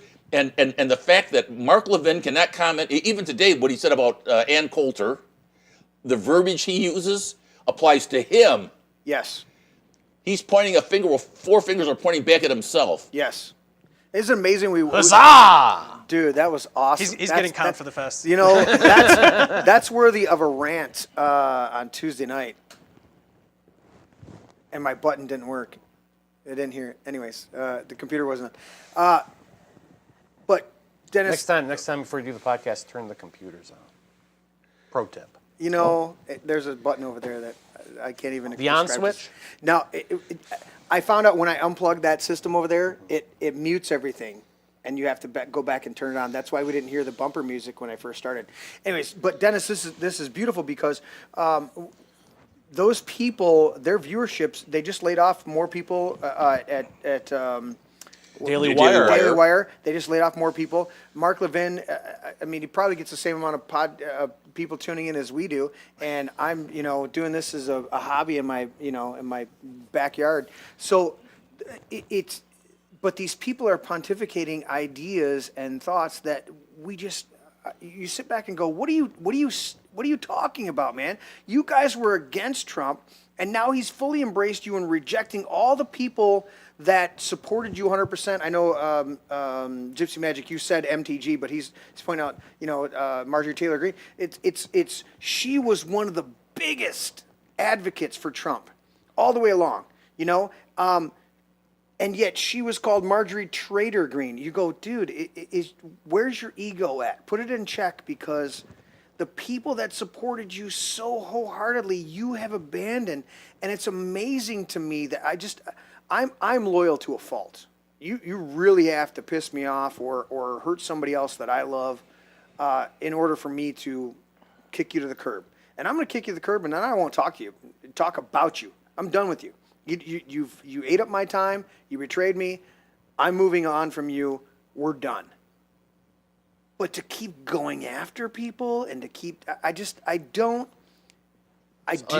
I want to say that I don't get it, but I do get it psychologically, fundamentally. I understand the mechanisms in psychology that are at work there. But for me, I go, dude, just move on. I think it's projection, because who actually betrayed the America First movement? Right. I just watched a video the other day, and it was a simple one somebody sent to me, and it was all 20. They went to the Wayback Machine and read off all 20 platform points from the 2024 campaign, and then pointed out win against this is win against this. There's not a single one on there. Even if you try to say immigration, but ICE is completely withdrawn from enforcement throughout the interior of the United States. And you go, we were supposed to have millions deported by now, and we've gotten nothing. And if you look at, how much money, the astronomical amount of money that was spent on immigration enforcement, or supposedly for immigration enforcement for ICE, there, we were sold, whether we support it or not, Yeah. on mass deportations, and we're going to get the illegals out with this money. And, there were a couple people like Thomas Massey and Rand Paul who said, well, what are we spending all this money on? Like, this is What's it actually going 10 for? times or more than what's ever been spent on immigration enforcement. Yeah. Why are we spending all this money? What it's really going to be spent on? And they were, castigated, called rhinos, called every name in the book. And now that money has gone through, and you don't see the mass deportations. So where is that money going? In my opinion, probably surveillance-related stuff. Yeah, well, and it's the same thing as education, right? The minute you go, we're spending this much on education, and we need to spend more on education, and you go, we need an accounting of where this money is actually going on education. You go, oh, you don't want kids to be educated? That's a straw man argument. That's a bullshit argument. What are you talking about? No, I want accountability. That's what Doge came in, and when Doge got too close to some entities, pocketbooks, they were quickly kicked to the curb. There was some Epstein people that got a little bit frisky under there, and that's why I believe Elon came out and said, yeah, Trump's in there too. Now, Trump may be in there just because of association. It may not be something straight and nefarious, but there's some leverage there, and that's what he said to MTG, and she said it. She's testified to that multiple times in different podcasts and different interviews, that she said, it'll embarrass a bunch of my friends. Well, fuck your friends. I want this country back. I want my liberties and what I read in that Declaration of Independence and the Constitution. I want that back for my kids. Amen, brother. And why didn't Elon support Thomas Massey like he said he would? It's a conundrum. It's because, Is it a choose your battle? Well, he has a lot of contracts within the military-industrial complex. So here we go again.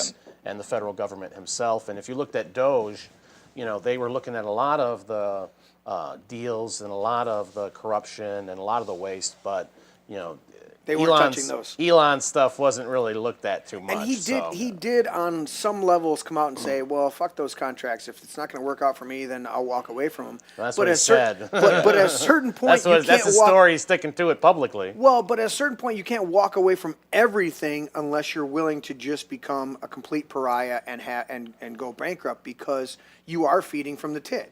Now, again, we would sit here at the table and go, And Musk made like almost all of his money, at least initially, from government contracts, from like green energy, environmental contracts. And now, to his credit, I do think he is brilliant in a respect, and the way he spent that money, there is a market aspect to it, and he produces things that provide real value to society, but he's still beholden to that whole system. And there's dynamics of strategic withdrawal that some of us are willing to go through, and others are like, yeah. Well, at some point, what we talk about, we're celebrating the 250th anniversary of the Declaration in the American Revolution. With Milli Vanilli. Okay. What does that mean? But I just want to know what that means? They had that stupid concert, and the only band that would show up was Milli Vanilli. To lip sync along with Trump. Yeah. But one of the dudes committed suicide. Who was going to show up? Milli, I don't know. Vanilli, one of them. But anyway, you know what? Some locations really do have, interestingly, maybe a concentration of great fighters for liberty. I'm thinking about the Commonwealth of Kentucky. I mean, 4 names come to mind immediately, but I'll mention a 5th. So the 4 we think about are Senator Rand Paul, Congressman Thomas Massey, 2 state legislators, Savannah Maddox and T.J. Roberts, and the 5th, the great Liberty champion of Paducah, Kentucky, our friend Jason McClanahan. Jason Yeah, McClanahan, we got to yes. Jason and all the great work he's done. So that's encouraging to know at least there. And of course, there are more than 5, obviously, in Kentucky. Yeah, and I saw TJ when I was down there, and he was saying like, yeah, there's, we got some good wins in the state legislature. They got a huge Liberty Caucus down there. So I think when all the dust settles, a lot of those people will keep moving up the ranks. And although Thomas Massey lost that battle, we could still win the war somewhere down the line. And maybe also the seeds are being planted. Yes. For big victories from this. Maybe this helped to awaken some more people to the reality of things. Yeah. Politically. You think that's possible? And who knew? And There are a and lot most of people, angry people right now that are looking at how expensive that congressional seat was. $32 million. And why? And most of the you think about before the big fight, that who really knew who Thomas Massey was? I mean, obviously, those of us who are liberty activists knew who he was. People who support the Constitution, limited government, knew who he was and supported him. But there was really no national recognition of who he was. When that whole primary battle was happening, all eyes were on that seat. Yeah. And he got billions of dollars worth of press because free press because of how they came after him, how the establishment came after him, how Trump came after him. And that, I think, gained a lot of respect for Thomas Massey, maybe not from boomers who watch Fox News, but from millennials, from Gen Z, from independents. He's now somebody whose name is on the map, and I don't think he'll be going away. Are people incapable? Because when I started hearing rumblings about Massey and Massey's causing this or Massey's being causing a problem here, I went and did just surface research and went, okay, I see why he voted that way. He's not even my rep. He's not even my guy. And I was like, okay, he voted that way because it was procedural, or it was this, or was that, or constitutionally. No matter how much on the surface it may look like it would benefit people, it was constitutionally illegal. And so he stood on principle. And he still has a 98% liberty rating. And you go, okay, so we can't just go because he disagreed with something the president was pushing or disagreed with something the Republican Party was pushing, that he's automatically a bad guy. This guy was somebody that voted on principle consistently and to his own detriment a lot of times, alienating different factions of the party and different groups that wanted to, wouldn't take, he's the only one. They've driven out the last 2 people that wouldn't take AIPAC money, okay? Marjorie Taylor Greene left because her kids she was getting death threats all along. But when her kids started getting death threats and they were looking serious, they swatted her, I don't know, like 15 times or something like that. Look up swatting, guys out there. Our audience knows. But she walked out, and now Massey's been primaried, and they're the 2 last people that wouldn't take money from AIPAC. You may take, and I give a few people, like Boebert, has received some AIPAC money. But unless you're aware of, sometimes people can donate to you, and unless you're on the, your campaign, people might let it slip through. So I don't always just go, every single person is, on the take. Sometimes they'll donate to you just to sully your reputation, and if you don't catch it and send that money back, there's very few people that do it. They go, all right, so they donated to us, but I'm not listening to them. It was 10 grand or it was 15 grand or whatever, whatever it was. You go, okay, all right. But these 2 people refused a dime, refused a single penny from that party pack because they knew it had strings attached and they knew it was going to be obligated. And so I look at these couple people and I go, man, isn't it just bought and paid for? The whole political hierarchy of it is just bought and paid for, and that's why it comes back to the libertarian dynamic that the Mises Caucus of getting back to local, always just coming back to local. I'm personally right now quite disappointed. We don't have a single new person. It's all incumbents, and we've got a few people that are good. We don't have a single new school board member running throughout this county that I'm aware of. When I looked at it the other day, and we could replace in different parts, we could replace some of these people that are not good for the communities, that are, messing up our schools, right? And when I looked at it, I was like, wait a minute. We don't have a single, the incumbents are running, right? And some are good, some are not.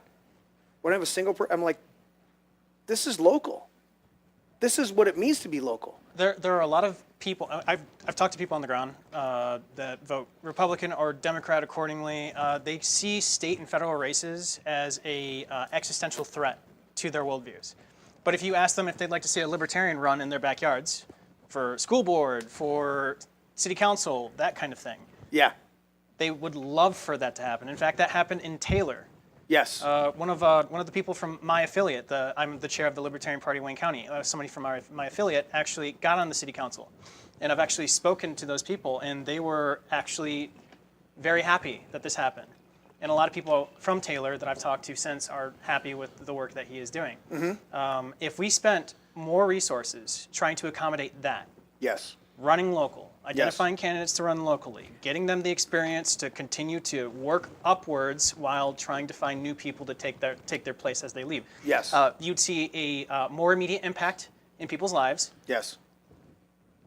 and you'd have local liberty. You'd be able to demonstrate quite clearly that our ideology works, and that we're not just a bunch of crazies. And Ryan, isn't that the running the local? Isn't that it's not propping up somebody that's establishment that's going to toe the line, but the true responsibility that's supposed to be the Republican Party is to identify or even enlist good people to run for these local things. And I find instead they're just propping up the establishment person who they think they can get elected, instead of going, I think of, did you see this? It was, I think it was a 6-part miniseries on Netflix, but I think it was Garfield. Who was the one that was assassinated like a year? Oh, President Garfield? Yes. And he got up to stump for another person that was going to run for president. And one guy in the audience at the primary or the convention stood up and goes, "I give one vote for Garfield." And he's like, "I'm not running, guys. I'm not running. And I give one. And he came in there and eventually he got the nomination for president.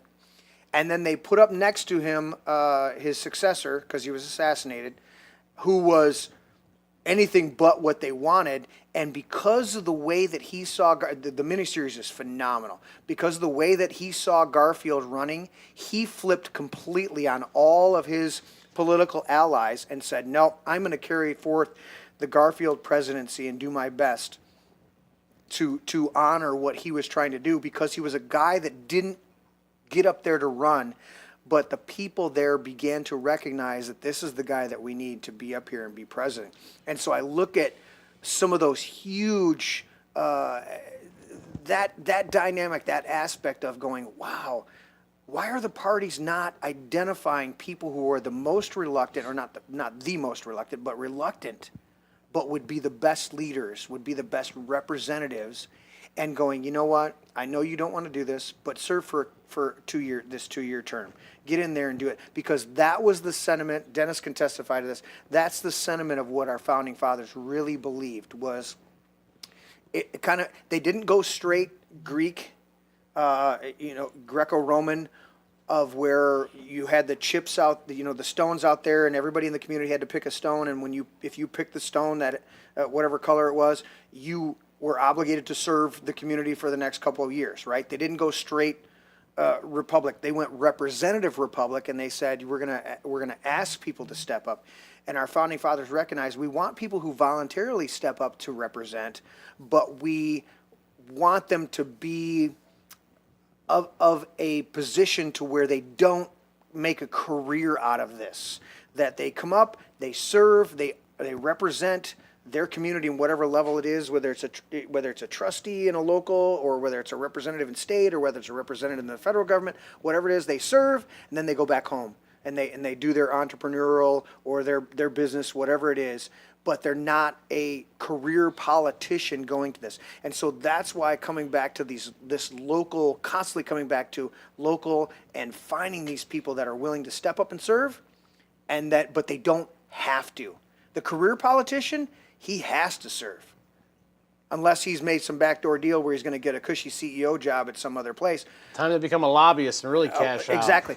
But the real representatives of the people are the ones who are willing to go and serve for a term or two and then go back home. And that doesn't mean that it's across the board that we don't have a few people that step up and serve for a long time in government and aren't phenomenal.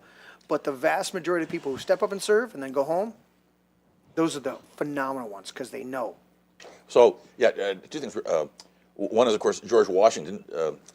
He, the famous farewell address, also he was a Cincinnatus, because there was this Roman leader named Cincinnatus, right? He was a general, legionnaire, or whatever, and he did so well they wanted to make him emperor and maybe make him emperor for life, and he didn't want this, so he wanted to go back. And that was like with Washington, right? They were always have a president for life, like make George Washington the American king, and he said no to that. He also said no to a third term. Yeah, set the precedent. Right. So that's until FDR. So that's quite complimentary, or that speaks quite well of him. I will point out, as we're talking about the local things, being involved in the Republican Party here in Michigan. Yeah. And particularly, I know that in our 11th congressional district, I'm on the state committee, also 11th district executive committee. There's a big emphasis on finding people to run for these local offices, school board and city council and things like that. Right. So. While sometimes within the group there can be disagreements about some of the philosophical things we're talking about here, You don't say. Well, I do say. He does say. I do say. But the idea that the local thing is important, and again, getting back to Tom, and they recognize that there, we recognize that as a group, and also Thomas Massey said that, right? They said, well, what do you have to say? He said, I recommend people run for local offices. So the local. And part of the thing is, and of course, 10th Amendment talks about this too. You have a much greater chance of having an effect in your community or in your state than you do trying to do something at the federal level. Mm-hmm.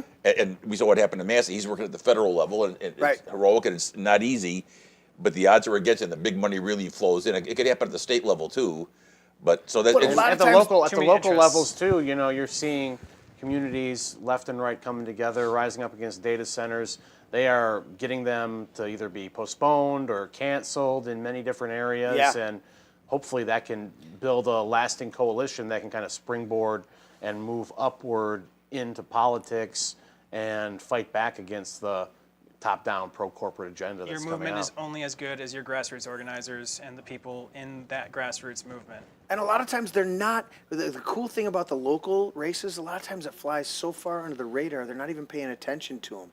A lot of times, until it gains some prominence. Like you said, Massey was not, very few people knew who Massey was outside of Kentucky, even though he was 6-term, elected. It's like nobody paid attention until he get this notoriety and they have this huge campaign against him. And so you look at a lot of these races, I'll hear about some politician I'm like, I've never heard of, and they've been serving for 20 years. It's like, what? You never heard of? So there's this hardcore understanding here at the table that we have, but very few people have that same understanding that this politics is local. And listen, we can scream about this senator or that representative or this thing, but we still got a superintendent over here that's a complete, pushing DEI and LGBTQ and the alphabet mafia and all this other stuff. And we haven't gotten rid of them. Then let's flip our school board and get rid of those agendas in school and get back to teaching reading, writing, and arithmetic and not pushing agendas on our kids. I mean, our kids get a paragraph. Gypsy Magic's pointing out to restore a republic, we've got to revisit 3 key historical eras that have led us so far astray. Lincoln's War on the Northern Aggression, the Progressive Era, and 1913. That's the passage of the income tax and the Federal Reserve Act. And you're very right.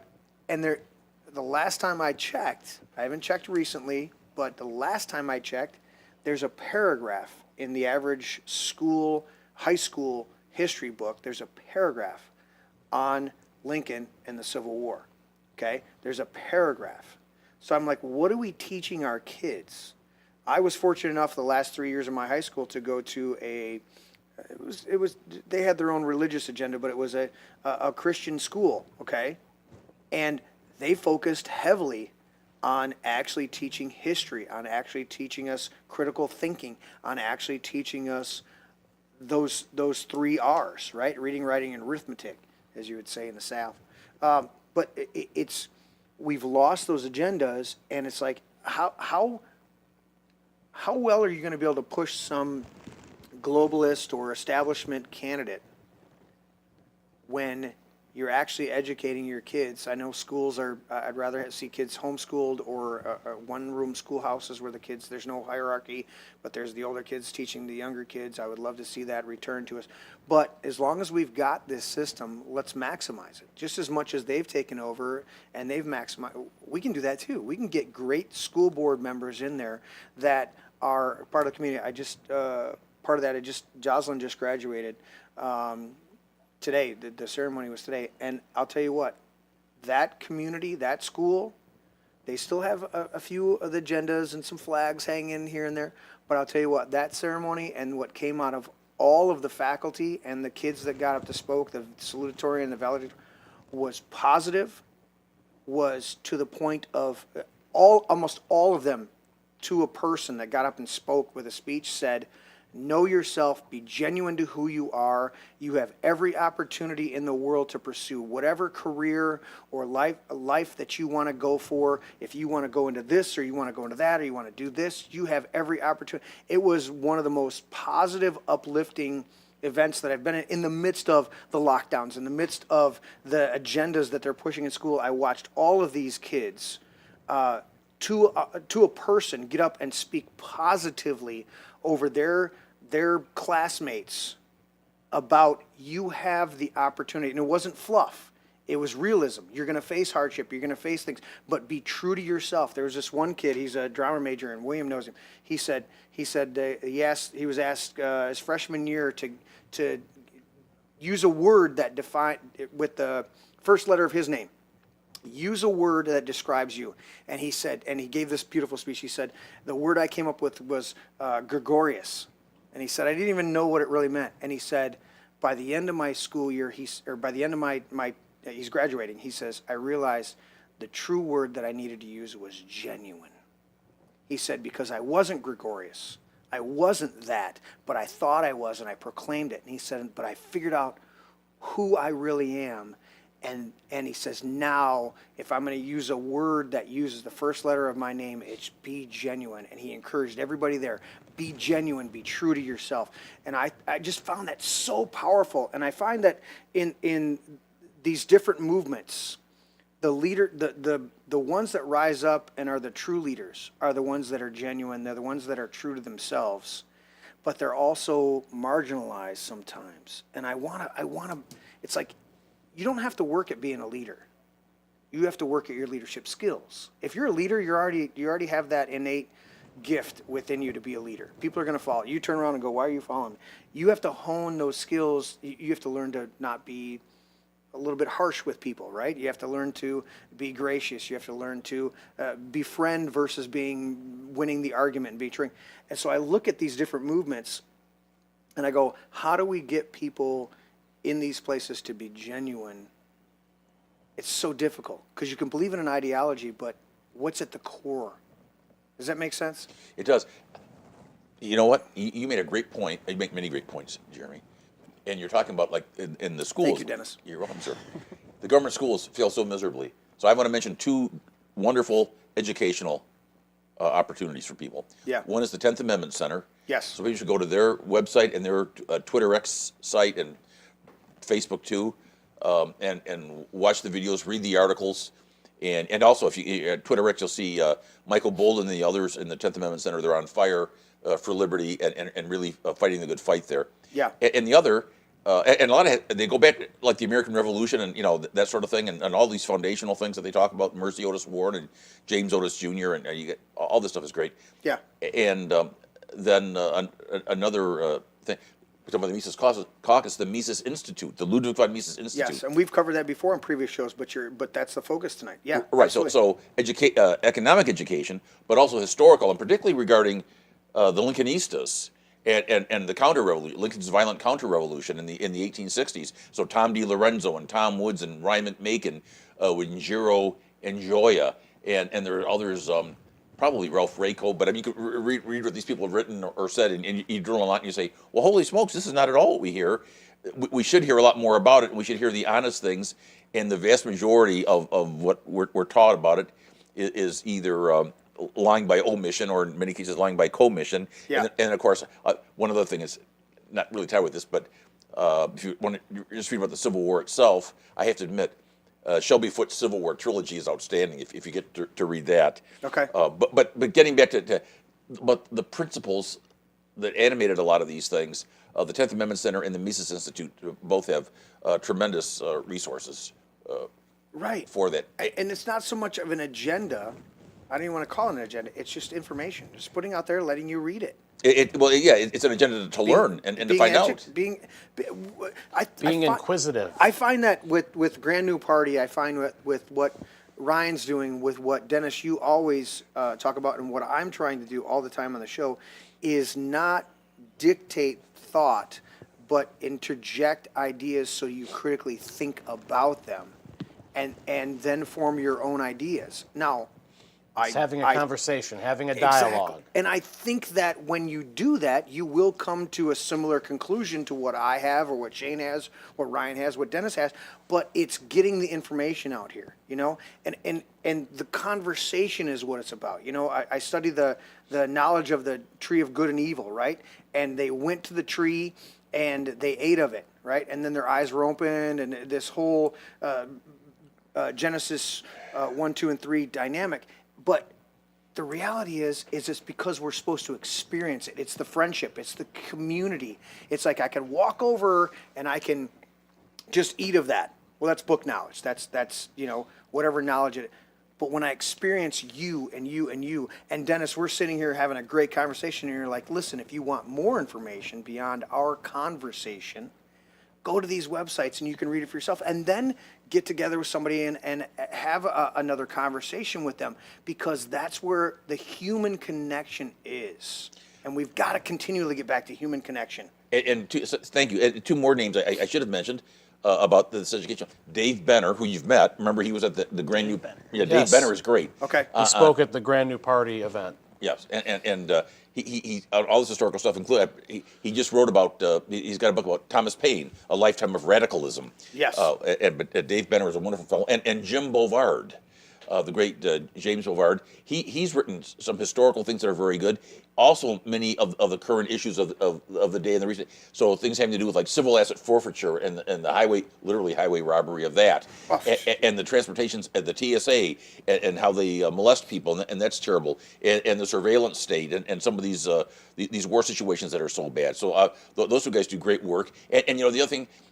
Stream of consciousness here, but also I'm thinking about some other people we know that maybe move from state to state, like Eric Brakey, with doing so well as a state senator in Maine and now leading the Free State Project in New Hampshire, and our friend Jason McClanahan that I mentioned. Now he's a leader in Paducah, Kentucky for Liberty.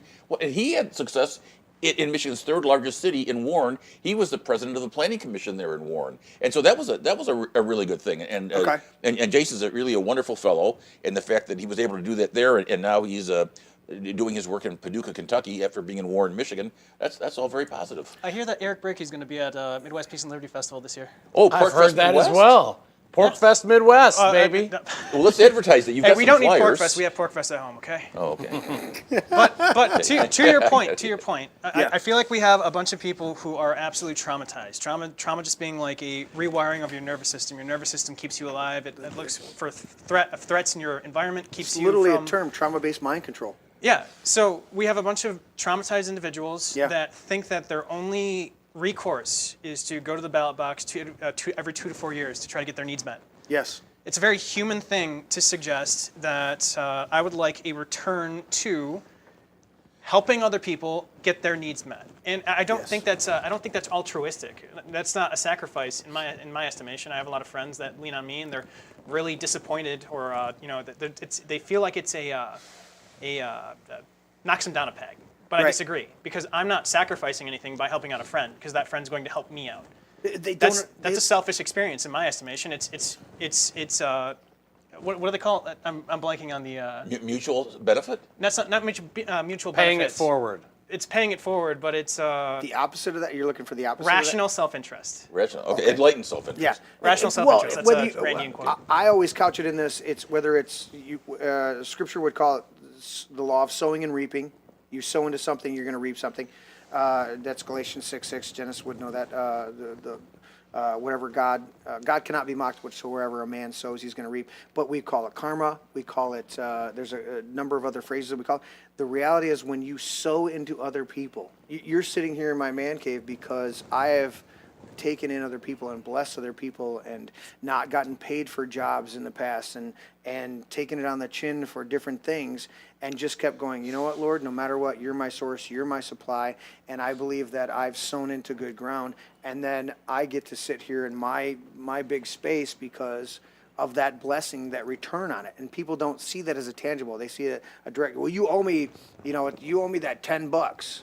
Well, you owe somebody else $100. You know, what are you doing? It's that one guy. You know the parable that I'm talking about, Dennis. He got forgiven this huge debt, and then he throws another guy in jail for basically what amounts to about $10. And the guy who forgave him his debt comes back and goes, "Dude, I forgave you all this debt, and you threw that other buddy in jail for $10. You owed me like 20 grand, and I let it go." And he's like, "What?" And he goes, "Nah, throw him in there. Let the other guy out." It's. But you're right. It's get that selfishness that people have. That's what I was pointing out earlier in the show when I was trying to think about that. Is that selfishness that people have, and they think it's the get off my porch mentality of that selfishness. And I'm like, you're not helping anybody by doing that. You're isolating yourself, and you're actually cutting yourself off from any blessing. You're not even helping yourself. You're not even helping yourself. You're cutting yourself off from any blessing that could flow into your life by stepping outside of your selfishness and helping people. Now, Because that guy you told to get off your lawn who was hungry, well, now he's going to vote for the government to subsidize it, and the cost of your food's going to go up. right, and we understand being abused, so we get that there's a balance within it. But at the same time, when there's a genuine person in need in front of you, you've got to be discerning enough to recognize it. Okay. So maybe I've been thinking about this use of this word, selfish. Maybe it wasn't selfish. Maybe it was just short-sighted.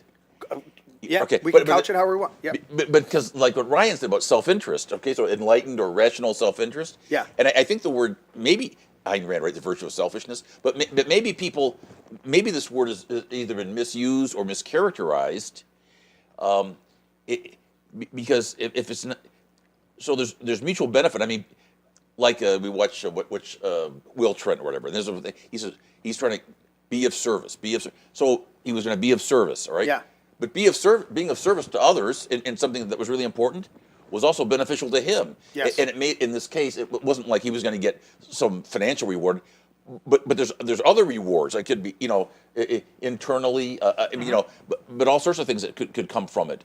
Yes. And so I really think that the more I think about it, the word selfish, it carries a probably an undeserved connotation. There is such a thing as being short-sighted and mean-spirited. Yes. And not recognizing what really is in your benefit. Right. And so Ryan's talking about the enlightened or rational self-interest.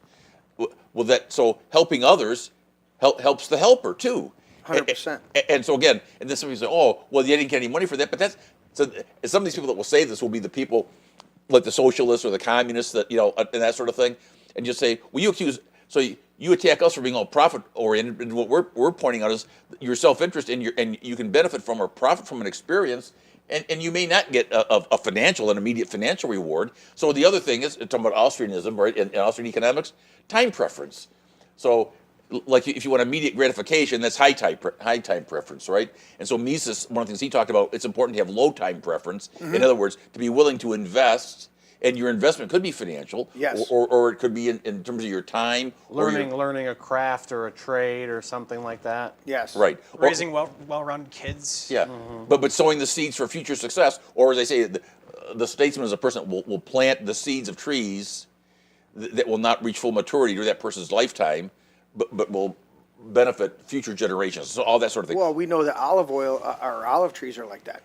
It can take some olive trees, years and years and years to come from. It may be the second or third generation before they really reach peak maturity of olive production, and we know olive oil, just not even referencing scripture, just olive oil is one of the oils of life throughout the world. So is this your way of segueing then to situations where there are some people who are destroying the olive trees belonging to other people that have been in that land for centuries?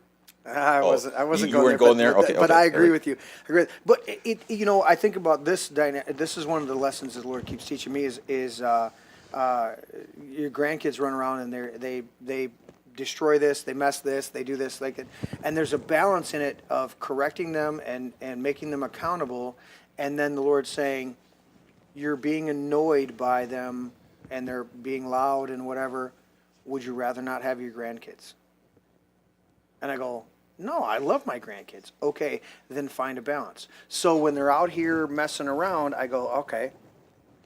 I was at the store the other day, and we bought one of the plastic dartboards, which it had the plastic darts, and it had the hatchets, and it had the throwing stars, all in one kit, right? And I hung it on the wall out there because I was like, all right, they're destroying my really good competition darts down here, that I paid good money for, because they're coming in and they throw them and they bounce off and they hit the floor and they blunt the tips and they knock the flights off, and I'm like, all right, dude, what am I gonna? So I bought them their own. There's always a balance in life of going, all right, would I rather be annoyed by being alone and nobody coming and hanging out with me and feeling lonely? Or would I rather overlook my annoyance of my grandkids not having levels of discipline that I expect out of them? It comes down to that. It's like, how much do I get out of my selfishness? And we can couch it in other ways, as you're articulating, Dennis. We can couch it in, being these other aspects, but finding the balance within myself to go, I would rather have you in my life, even though there are things about you that are abrasive at times, than to not have your presence in my life. And these are heart issues that we all have to deal with. And there are a lot of people that just don't want to even look at it. They'd rather shout at you loud enough to drown out their own conscience than actually work on themselves. They would rather join a club, join a group, join an organization that can shout with them. Become an activist. It's the hive mind, It's It is. easier to just go with the flow and obey the leader and march in lockstep and feel like you're important. Get a pat on the head from the political class. It's easier to do that than go against the grain and tell the truth and fight for what's right. So that's why you see more people going with the path of least resistance, and as we know, government tends to attract the worst among us. So Those incentivized for power. The people who are showing up aren't necessarily the greatest of people either. Correct. Let's do this. We're getting into the last hour of the show, or we're into it. What exactly is libertarianism? The philosophy versus the political party, the Australian School of Economics, anarchy. Austrian, not Australian. Yeah, the Austrian. Sorry. Austrian. Did I say Australian? You said did. the Australian School of Economics. This is not about koala bears or kangaroos. Show of hands who have watched the movie Australia with Hugh Jackman and Nicole Kidman. Nope, just you. Dude, it is Laz Bachman. My favorite It's phenomenal. my favorite treatise on the Australian School of Economics, Crocodile Dundee. Exactly. That's not a knife. So I was going through just the list of notes here and fucked it up as usual. Anarchy versus no anarchy. What would the stateless society look like? Why are libertarians so difficult to get I along think we with? kind of talked about that one. We touched on that. Yeah. But let's define it for a minute. I want to go around the table with you guys. What is libertarianism from your perspective? Start with you, Ryan. What is it really the core of it mean? Not the political, Right. Not but for you philosophical, but also boots on the ground in action. What is libertarianism to you? So the definition is that it's a legal philosophy that propagates property rights and non-aggression. To me, libertarianism looks like a society formed voluntarily with arbitrary power structures and centralized authority removed from people's lives to allow them to live the way that they see fit, so long as they are not infringing on the natural rights of others. So true property rights without property taxes. Yeah, no property tax. No centralized government coming in and telling you what you can or cannot build on your property, That would be correct. unless it affects your neighbor. Unless it affects your neighbor. I mean, like Yeah, if you're putting something out that's polluting your neighbor's land, obviously there is a breach of their property rights, right? Which would affect? Correct me if I'm wrong, but that would affect corporations too, if that was the individual dynamic. Oh It would no, but also- they bought and paid the politicians already, so it's fine. We're doing the philosophy right now, not the realism. You're so jaded. Ron. You're so jaded. But so exactly, continue. So Or is that the? So I mean, there's the political manifestation of libertarianism. There's the Libertarian Party with, and I mentioned this earlier today. It is their stated objective is to run candidates to try to accomplish liberty in our lifetime, right? Yeah. And then there's a small L philosophy of working for the outcome of liberty, which is to say, I'm not so much concerned with a libertarian political victory. I am concerned with the outcome of did we achieve liberty? Did Okay. running a candidate for the Okay. Libertarian Party achieve the victory of liberty in our lifetime? And if the So answer is sometimes- no, then no. So sometimes running a candidate that would inject an idea into the debate that eventually comes to the forefront is almost better than the candidate. You would want the candidate to be, you have a genuine desire to have the candidate elected, but getting in the case of Mike Rogers, this is the first time I'm hearing about this, Mike Rogers showing up to these different events that are not straight Republican, and he's touting some ideas that we're going, holy, this is good stuff.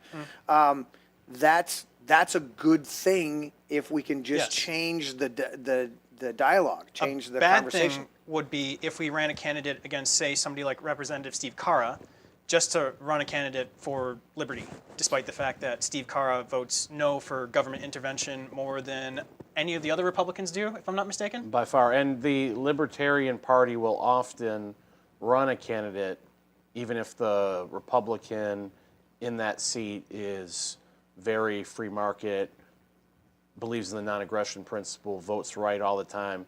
The Libertarian Party will still put up a candidate in that race in many instances, even if it might sabotage that candidate. And oftentimes it seems like the activists like to do it out of spite. Yeah, I've actually seen ads purchased by not the Libertarian Party to prop up our candidates to spoil Republican races. to draw votes away. Yes, I saw an ad for Chase Oliver. Are you guys familiar with who Chase Oliver is? Oh, yeah, the communists. Educate our audience out there. Chase Oliver. Chase Oliver was our nominee for the presidential election in 2024 for the Libertarian Party. When I met Chase Oliver, I met him outside the Gold Nugget Hotel in Reno. He was wearing nothing but very short shorts, if I recall correctly. A pride flag. Daisy Dukes. A pride flag draped around his neck. I'm not knocking this. I'm just telling you what I saw. A cowboy hat, and I met him. He was a very nice man. But when I saw the ad ran for his presidency, they called him the most conservative candidate on the ballot.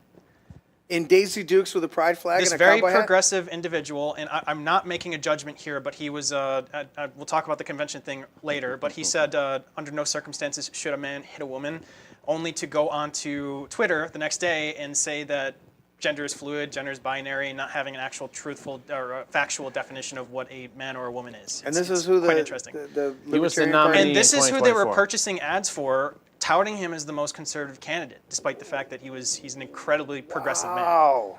So our running candidates sometimes serves the people that we are also running against. I think that libertarians sometimes forget that we're not just running against Republicans, we're running against Democrats too. Yeah. But the Democrats and the establishment, they tend to take advantage of those races, try to use the Libertarians to split the Republican vote, because if we're going to siphon votes, it's oftentimes from the Republicans. I don't see a Democrat conversion. I don't. Right. I could be wrong. Anyone's welcome to try to challenge me on that, but I don't see it. Okay. And if that were the case, they wouldn't be purchasing ads to try to siphon votes from the Republicans. I don't know what else to say about it. Dennis, your concept and philosophy, adding to what Ryan said about what libertarianism or the libertarian movement really looks like. Well, libertarianism as a philosophy, I think Ryan did an excellent job defining it. So I wouldn't, I don't think I'd be able to add to it. I would just, as an observation, just point out some things that it is not. And so what he had was, I think, an accurate description. I hear it often called, thin libertarianism, because then people say, well, what about this other thing when people are leading dissolute lives or something like that? And well, That's got nothing to do with this. Yeah. So, and the idea is that by having libertarian values and using libertarian philosophy, we would, I think the record shows, be more effective than coercive statism in either mitigating or reducing the amount of these harmful effects from dissolute lifestyles and things of that nature. Right. In fact, as I think about it, a lot of the problems we have today are in many cases greatly magnified, if not created by, some of them not created by the state, but are greatly magnified by the state. Others are created by the state. And so to go to the libertarian philosophy, and not only would people be freer, but I think we would see more wholesome living than we have today, currently. Yeah. And the other aspect, I would say, just in terms of this political thing, I think is a great point. So what I've been attempting to do over the last couple of decades is promote the cause of liberty within the Republican Party with mixed results. But I mean, what I have found, I think it's an interesting aside. Well, you did pass unanimously the resolution to release the Epstein files that Yep. you got pushed through Michigan Republican Party. So through the state committee. Thank you, Shane. Yes. there you go. And now, the interesting point that came up with this, that was part of a resolution that also talked about the defense of freedom of speech and these other natural rights that we have. Yeah. And that as per the Declaration of Independence and per the Bill of Rights, these belong to people. It's not about being a citizen. Now, unfortunately, that one part of it was changed in the state committee to say American citizens. And the concern there was, well, what about when we get these people that illegals come in here? But the rights are granted by God, so you still have the right to freedom of speech. You still have the rights that we say are granted by the Creator because they're given to you as a person. And one of the practical effects is if you say, oh, no, it's just for citizens, and this isn't that far-fetched to see, this is kind of happening now. Oh, we didn't like what those four guys and their producer guy said on that This Is My Brain podcast the other night. They're no longer citizens, so hey, guess what? It's no holds barred against those guys. So we somehow surreptitiously renounced our citizenship, and now we can. or they would just take it. We didn't renounce. They would just say, "We'll just take it." And I want to point out that one of the things that's happened is Damn, I didn't know that was going to happen. there was a very clear case. There was a fellow who was quite successful in speaking out against and railing activism against genocide of the Palestinian people and U.S. government support of that genocide. Yeah. People in the United States government used the ICE and the immigration enforcement authorities, even though this person had not violated any immigration laws, was never charged with any crime of any type. Apparently still has not been charged with a crime. And it wasn't just here on a visa, but had the green card. I'm saying the right thing there. And was working to get citizenship, and the wife was a citizen, the wife was pregnant, she's given birth. But, And they did. Yeah. Well, they were going to deport this guy. I don't think he was. I don't think he's been deported. Though they were threatening to do that. They wanted to do that. Yeah. But he was never charged with any crime. And so it was the use of the immigration enforcement mechanism to attack the freedom of speech, which is a freedom granted to everyone by the Creator. And this wasn't the only case. There was another case of a woman who had been involved in she was the group that wrote an op-ed. She was in Boston. This fellow was at Columbia University, and it was a pretty famous case.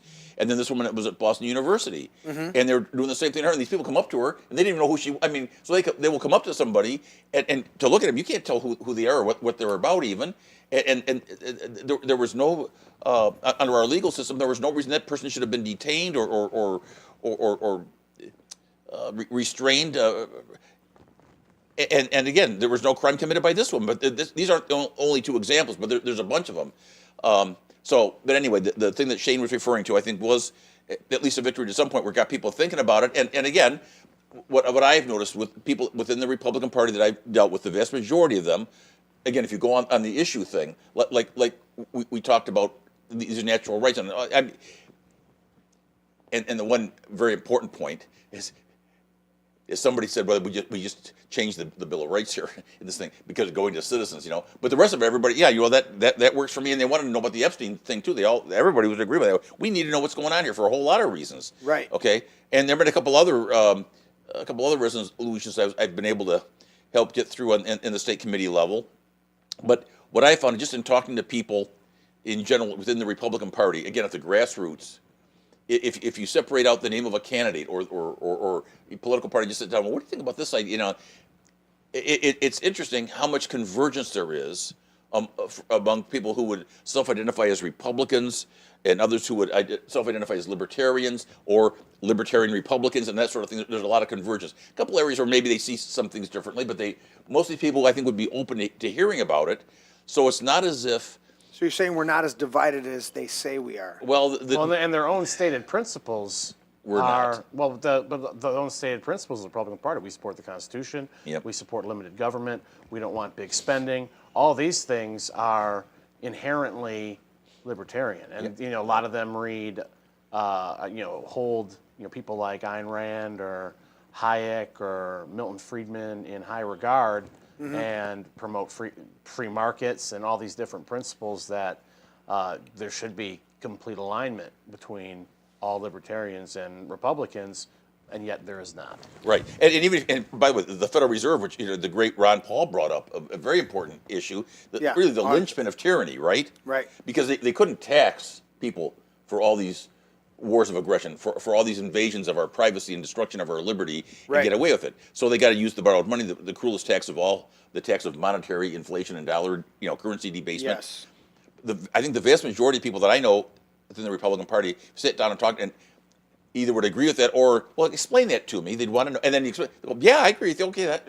Right. So, like I say, there'll still be a couple areas where there's probably differences, but I think the convergence among most people who would be like the local grassroots type, in Republican and Libertarian circles, there's a lot more convergence than there is otherwise. So that's a very positive thing.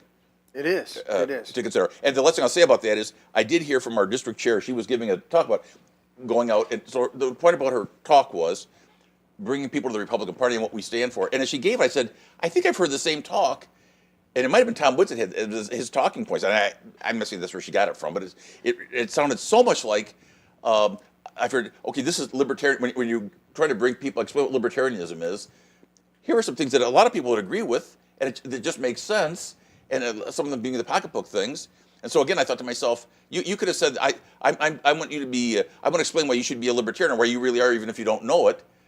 And so I thought, but she was saying why people are really Republicans and they don't know it. So again, I think that sort of adds to the idea of this convergence, really at base level philosophically and that sort of thing, and idea-wise, even though it's not generally recognized very often. Yeah, because the donor money comes in, the Fox News propaganda comes in, the egos of leadership figures comes in, and then that's how you separate the people from the principles that they hold. So we've seen that all too much, and it's definitely not getting better, at least not as of this present moment. By the way, Gypsy Magic wants to hear more from Shane. Yeah, I know that. I see that. But Gypsy Magic also, to me, this is Gypsy here in chat, to me, the modern libertarianism represents a movement to return America to its pre-1861 status as a true limited constitutional republic, just as our founding fathers originally intended. That's a great point, Gypsy, and we appreciate you in the chat. See, I'm sorry to interject here, but with one obvious caveat? difference. Yeah, obviously we would outlaw slavery. Does Gypsy agree with that? Yes, he does. I will speak for. Oh, 100%. Yeah. But I mean, because the reality is, our founding fathers wanted to eliminate slavery immediately. Jefferson wanted to. Yeah. Immediately. Yeah, he did. Immediately. That's why he's being so falsely maligned about marrying his slave, even though there's more has come out that there was no. They can't trace it back. There's a whole bunch. They try. Oh, It's he a married his- libelous claim. It is. It is. Shane, your perspective, and then I want to go around the table again, but your perspective on what libertarianism, in light of what Ryan and Dennis have said tonight, and of course Dennis in the chat. Well, I think Gypsy Magic in the chat. libertarianism. To me, it's best defined by a book called "The Liberty Amendments" by Mark Levin, the great one. And You're an idiot. Once we get our constitutional convention in there and get the Liberty Amendments passed, then we can finally have liberty. Oh man. Woo! I know you already took one bathroom break, but I think you need to take another because you're full of shit.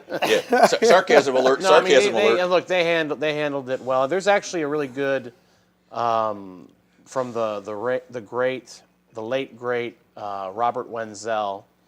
He posted I believe it's like 30 days libertarian reading suggestions to understand Okay. what libertarianism is all about, Austrian economics is all about, from a very nuanced perspective. And I can send it to you to put in the show notes, Yeah, Jeremy. absolutely. Yeah. And I think that's something that if you're really interested in it and you want to get to know about the philosophy and the economics and the logic behind it, read that. Go through it 30 days. They're all pretty, short articles. Probably won't take you longer than 30 to 40 minutes to read the longest ones in there, and some of them are pretty short. So I would recommend go through that, delve into the concepts, and see if it's for you. Even if you're not someone who would adopt, the total Austrian perspective, which can be very radically anti-state and anti-government. Some of the ideas, I think, are just common sense. Like I said earlier, supporting natural rights, supporting the Bill of the Rights of the Constitution, supporting limited government, supporting a stronger dollar, a better monetary foundation, so that the value of your dollar isn't being eaten away. These are just common sense principles. And if you asked 100 conservatives, straight conservatives from the Republican Party, they would agree on it 95% of the time. It's just that when you add all the bullshit of politics in there and all the local political leaders who want to protect their fiefdoms of power and the special interest money and the Fox News, Glenn Beck, Mark Levin, brain rot that people are subjected to, when all that enters into the equation, people lose sight of their principles and what's important, and then they're just supporting going with the flow. We need to get something done. We need to pass that budget because all these different priorities are in the budget, like all this money for ICE. Omnibus bill? Yeah, the omnibus bill, because all this money is in there for ICE, and all of it's for immigration enforcement. We're going to get mass deportations.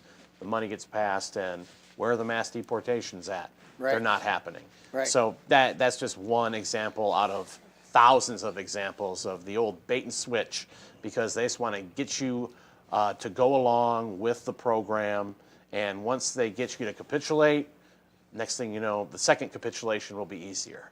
And the next one after that will be easier and easier. And then you go from being a principled constitutionalist to just another hack who is going along to get along because leadership tells you to do so. And there's so many examples of that in the Republican Party in the Michigan legislature, of watching people who you knew 10, 15 years ago, and they get elected, and now this is a totally different person. So I'll give props to 3 people who I think have resisted that process. Representative Steve Carra, who we've talked about earlier.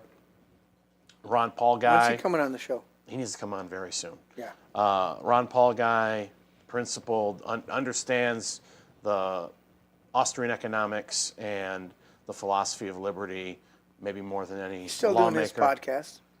I don't think he has a podcast. Ron Paul? Oh, Oh, Ron yeah. Paul. Oh, yeah. Sure, the Ron Paul Liberty Report. You said Steve Ron Carra. Paul guy. Did you? No, Steve Carra is a Ron Paul guy. Okay, I thought you were saying. And I thought he was. Yeah, differentiate. Steve Carr is a Ron Paul guy, and he is very principled defender of liberty. Votes no on pretty much everything, even when it's something that they can use against him. Like, oh, look, he voted against the Save All Puppies Act. And, well, line 52, subsection B actually says, he will actually take all those stands and vote against all of it. You mean like Affordable Care Act? No, I was talking about with puppies. PETA, not PETA. They euthanize them, right? They kill more pets than any other organization out there. There's no comparison. No comparison. They euthanize more It's ridiculous, dude. So yeah, Steve will take the principled stand on everything and say, hey, if it gets me thrown out of office, so be it. I'm not bending an inch. And those are the sort of people. That's a true patriot. That's a true honorable person. Those are the people we need Yeah. in all levels of government. Also, Representative Jim DeSena, he's in the like downriver area, Yep. and he's a guy who, the pressures of Lansing and the coercion that they try to push on you, and the peer pressure and the bullying, he just doesn't face him one bit. He Right. stands for what he believes is right. He's more of he's a traditionalist Catholic and very, very conservative, but he votes against all of the tax. He knows exactly the scam that the Republican leadership does. He knows they're all owned by the special interests, and he goes against it all. Maybe not as much as Steve, but 95 or more % of the time. Jim is the person I want at one of the Wayne County Libertarian Party meetings. That'd be an interesting conversation to have for sure. And then also Senator John Lindsay. I was just at his campaign launch event yesterday, and he was talking about the founding fathers. He actually brought up the Virginia resolutions when he was speaking, and I was like, I thought of Dennis. I'm like, oh, Dennis would have loved that. So he has a very knowledgeable. He's a very well-read person on the Constitution, understands the nature of liberty, and also doesn't go along to get along, and stands on principle. And that's a guy who I think could actually run for governor, run for U.S. Senate, and have a good chance of winning. So that's a guy we should all rally around. And those are really the only three that there's others who I think are good, but those are the three who are the real stalwarts for liberty in the legislature. Happy to support them 100%, and God bless them for being able to stand against the special interests and not be browbeaten and bullied or sell out, because I'd had a list of probably a dozen people who I would have thought were real defenders of liberty maybe just a few years ago, and they've all fallen by the wayside. Right. You get compromised, or you get bought out, whatever it is. Gypsy Magic, I need a shout out for you in chat from you in chat because we just let Shane pretty much talk for 2 or 3 minutes without interruption, and I need No booze. I need some acknowledgement. No booze and no. Shut up, Shane. No, shut up. No booze and no caffeine means I'm not as chatty. So I'll work on it. I'll work on getting. I'll work on getting back on substances. What are you 1 month sober now? Right now? 17 years sober. You can't compare to Scott over there in the booth. He's 26 years, dude. That's impressive. He got Scott. stomped by a bull. He's like, I'm fucking done. I'm out. Good for him. Dude, he's awesome. I didn't learn. Dude, our band's called Single Barrel, and there's 3 non-alcoholics. I'm the only one that has a sip, and I'm like, it's hilarious. What are you doing, Scotty? You moving towards a microphone? Yeah, I just counted as a single barrel shotgun. Oh, wait, I clicked the wrong one. There it is. There's the shot. Hey, congratulations Single on barrel. 17 years is awesome, man. No, he's fucking I'm with fucking you. around. It's He's not. 1 No, month. not He's quite. 1 month. Not quite 17 years. He's 1 month. Hey, 1 month's still good. Yeah. And also, dovetailing, we got to hear about it. I hate to do this to you. Libertarian Party convention. They were just here in Grand Rapids. All of the freak shows and the weirdos and the creeps and the cretins were all here to play in Grand Rapids, and you were right in the middle of it. So give us the rundown. Yeah. What was the Libertarian Party convention, Cause national convention like? Go. No, go. I was going to play a soundbite, but you guys can't hear it anyways. Go. So the convention, it was polarizing. Business was conducted in a very cutthroat way, but we did this one thing where they were trying to pass bylaws to basically introduce membership requirements that require a lifetime membership in order to vote at national convention, which crazy. would lock a lot of people out, as if people have the money to pay for that. Then they tried to amend it a few times from the floor, which I found insane. We spent so much time voting on whether or not to not let people vote if they can't pay a certain amount of money. And then it changed to, well, we need year seasoning requirements, like a time seasoning requirement. So at first it was like, I think 5 years, then it went to 4, then it went to 2, or something to that matter. It was just a bunch of infighting. And You don't say. And I just found it absolutely astonishing, even from a Mises Caucus perspective, the absolute polarization of the Libertarian Party. We couldn't even agree on a dress code. What? Yeah, did you hear about that? Did you not hear about the No, kerfuffle dude, with the explain this to dress me. code for the Libertarian I Party? met a gentleman by the name of was Starseed? Starchild? Starchild. You met Starchild. I met Starchild. Starchild. Nice. I mean, a little Starchild. little wacky guy, but he was a nice guy. I talked to him for like 5 minutes, and then I was told later that he was one of the people who was protesting the dress code because he like Chase Oliver. He likes to show up in the Daisy Dukes and the half T-shirt and whatever else, and that's how he lives free. And if you're imposing a dress code, then you're a tyrant imposing on my freedoms. See, that's the extremism, isn't it? Well, not only is it extremism, it's just wrong. You're a group. It's not the state saying we're going to send you to jail. No. It's like my boss gave me a dress code because he wants me to show up and look respectable to represent my business. If you walk into my house and I go, can you take your shoes off? Is that why you're tracking in, whatever you walk through on the way here? Is that they would call you a tyrant. I'm a tyrant? Okay. I guess I'm a tyrant. I have to tell people, some people walk in here in the man cave and they take their shoes off. And I'm like, you can keep your shoes on. It's tile floor. I made it so that we can sweep the floor and mop it later, okay? It's just ridiculous, dude. People are so that's the thing. God bless people. Arguing over the way something was proposed, proposing it not once, not twice, but 3 times. Ways to keep people out of the party. We ended up electing a new board. The current chair is Evan McMahon.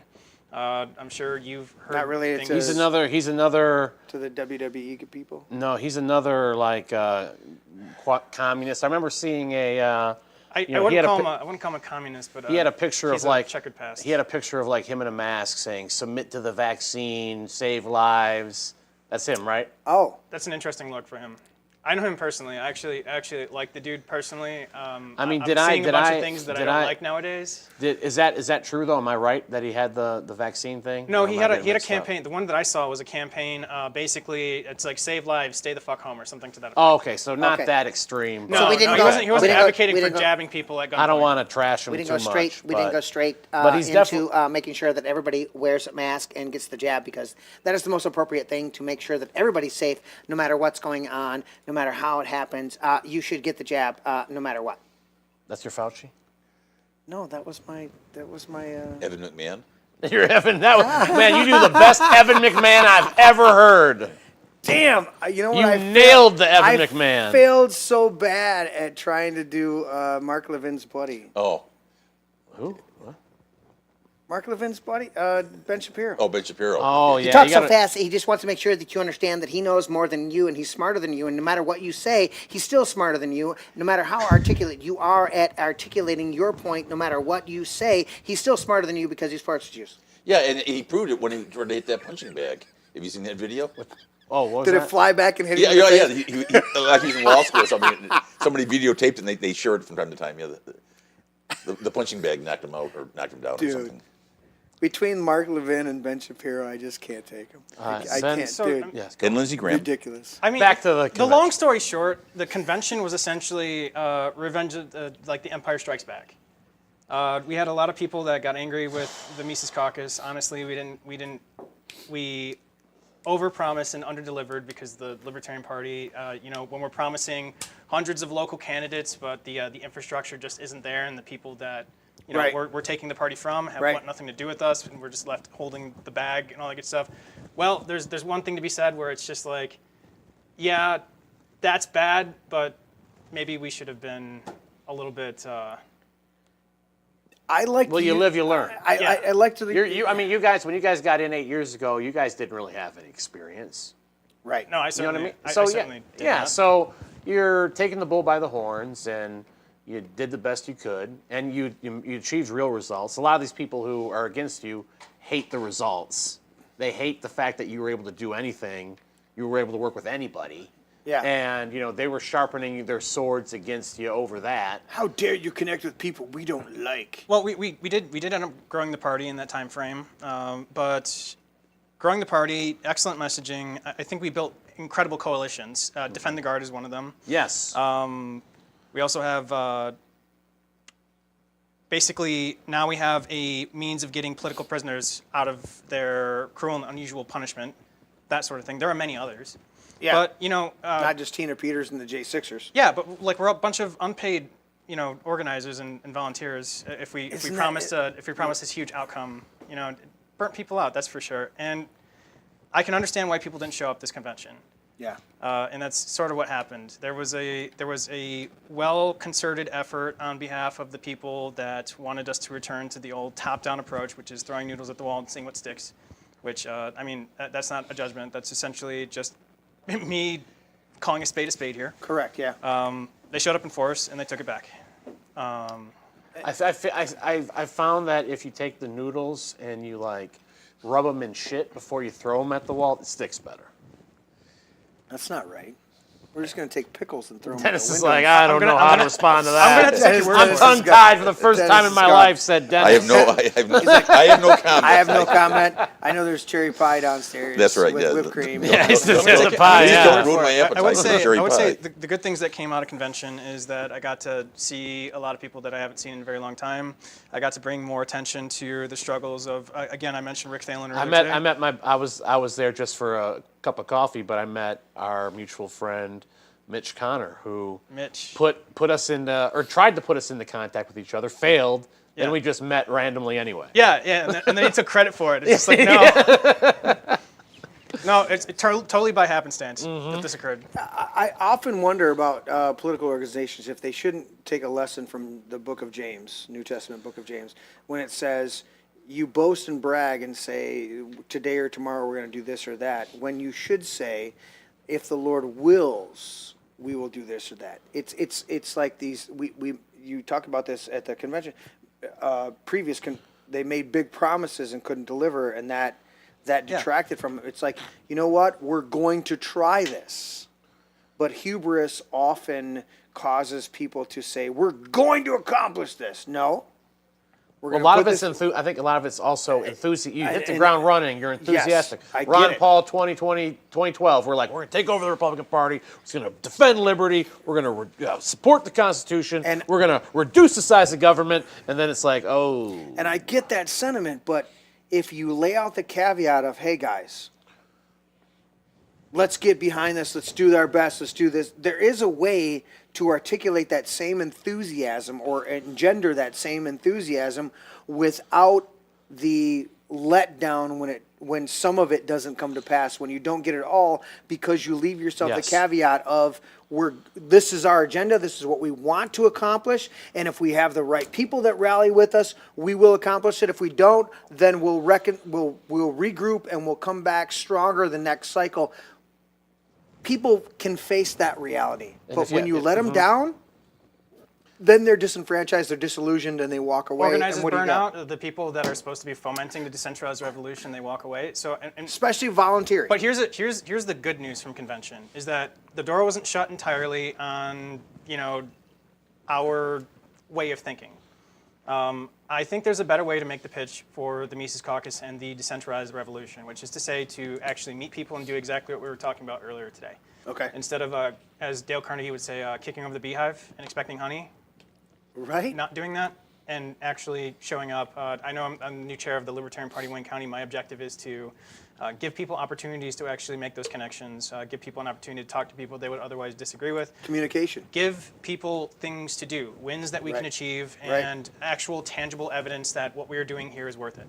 Right. Because again, we're a bunch of unpaid volunteers doing it for the love of the game. Absolutely. And if you can give them the karma or the sowing and reaping dynamic of doing something good in the community and reaping a reward somehow, then you gain some traction. But if you're facing disappointments or disillusionment, on a continual basis, then you're not achieving anything, and you're losing people because they don't want to volunteer for free and then get kicked to the curb. I know I withdrew quite a bit from the Republican Party, almost as completely, because I was there, volunteered, and helped out, and did a bunch of stuff, and then got railroaded, kicked to the curb, and the people that I initially was there with and supported, that were in leadership.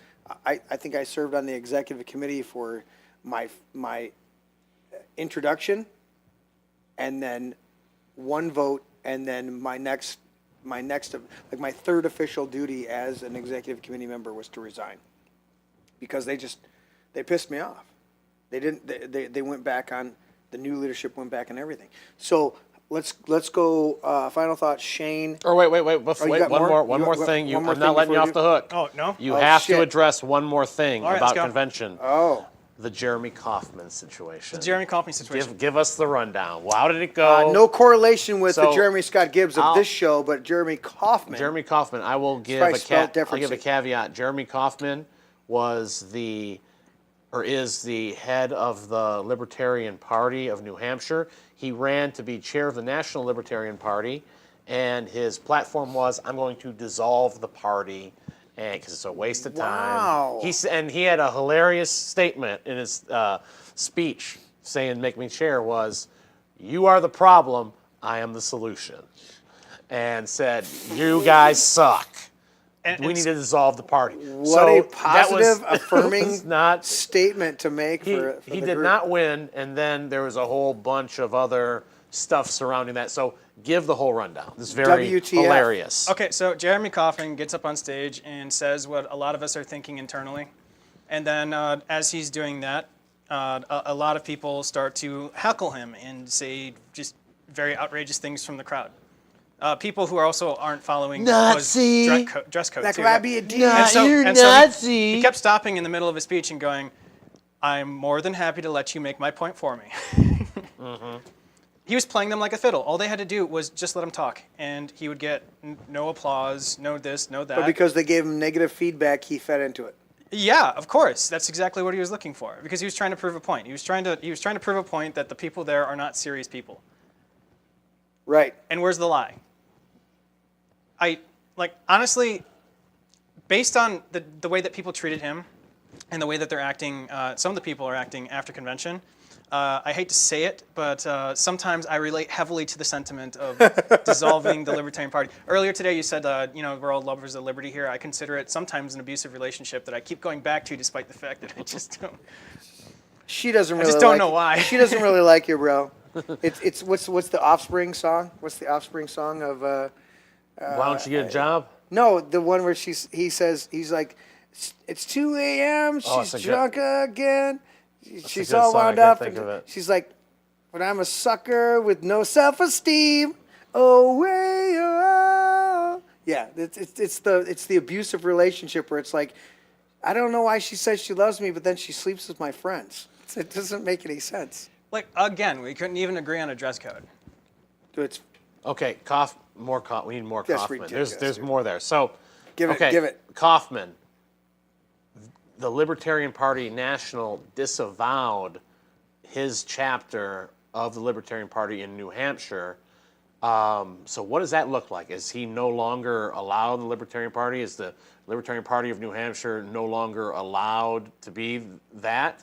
Is there going to be a bunch of lawsuits? How's that all going to play out? So the Libertarian Party National pounded their fist on the table and said, no more New Hampshire because they endorsed Trump in 2024, or something like that. in my game. Libertarian Party of Colorado endorsed Kennedy, RFK, way back in the day.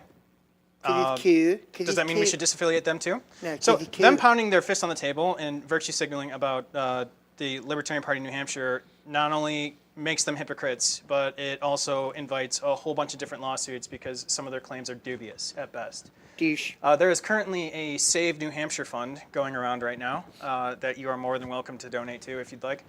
There are many endorsements of LPNH going around. I don't see a point in fighting this fight. Even if the new administration wants to go back to top-down, throwing needles at the wall and seeing what sticks, I guess I could live with that more if they weren't targeting affiliates for dubious things that people did in the past, the previous administration of that affiliate did in the past. So to answer your question is, yes, it is going to be a quagmire. It is going to be popcorn worthy. You should watch it intently because Jeremy Kauffman is going to do exactly what Jeremy Kauffman does best and just prey upon people's desire for the dramatic, let's just say. And they're essentially throwing napalm on his fire. Yeah. Because they're going to give him content. He's going to be able to go to war with these people. He's going to be able to clown them on social media. Yep, and he's good at it. They are entering an arena that they just don't understand. They're playing his game, and that's exactly what he wants. So he's a true hardcore sophist. If you look up sophistry and that idea of people who use their wisdom against people, he's a true sophist. He's got that aspect where he's using he's actually art of war, where he's using his enemies' moves to actually defeat them. He's great at this. He's He's a master of his craft. And the average person has no clue about that. I encourage you to watch all of his speeches at convention. I encourage you to watch his appearance on Tom Woods recently. Okay. You'll come to find that if you were to sit down, I sat down with him for drinks on I believe Friday of the week of convention, and he's a totally regular dude. He's kind of a down to earth guy, I would say. But if you put him in a situation and spin him up, you're going to be out of your element. He travels circles around people. And one more thing about Kauffman, wasn't there some kind of physical altercation, abuse allegation, some sort of fight that happened regarding Kauffman and his people at the Libertarian Party convention? Yes. Explain that a little bit. There was a slap. A gentleman from New Hampshire slapped a gentlewoman from another affiliate. And this is after days of them taking the Libertarian Party New Hampshire nameplate and putting it in the trash. There were allegations. I don't know exactly what happened. They were unable to propose that evidence on the convention floor because everyone voted it down. There were allegations that the individual that was slapped by the individual from New Hampshire was stealing their literature, their magazines. I don't know the validity of that. I would like to see the evidence, but we were unable to on the convention floor because everyone voted against it because nobody likes New Hampshire, because they have hate in their heart. I can only imagine. They have their minds made up. They have their minds made up about these people, and they just refuse to talk to them, and they feed into the drama. It's Bobby Boucher's mom. It says that everything's a devil. Devil. All of it could have been solved if they just went there and didn't feed into the drama whatsoever. I mean, it's fun to watch, but it's just. I'm gonna go to this because you're making me go to this. Sophistry. Look over here. The AI assistants. I hate AI and all this, but sophistry is a subtle, deceptive reasoning or argumentation designed to mislead, often prioritizing persuasive speech over truth. Originally, the term referred to a Greek philosopher. Greek teacher of rhetoric and philosophy. I can't even say it. Wow, you've been drinking, haven't you? Dude. You're on the idiot juice. But no.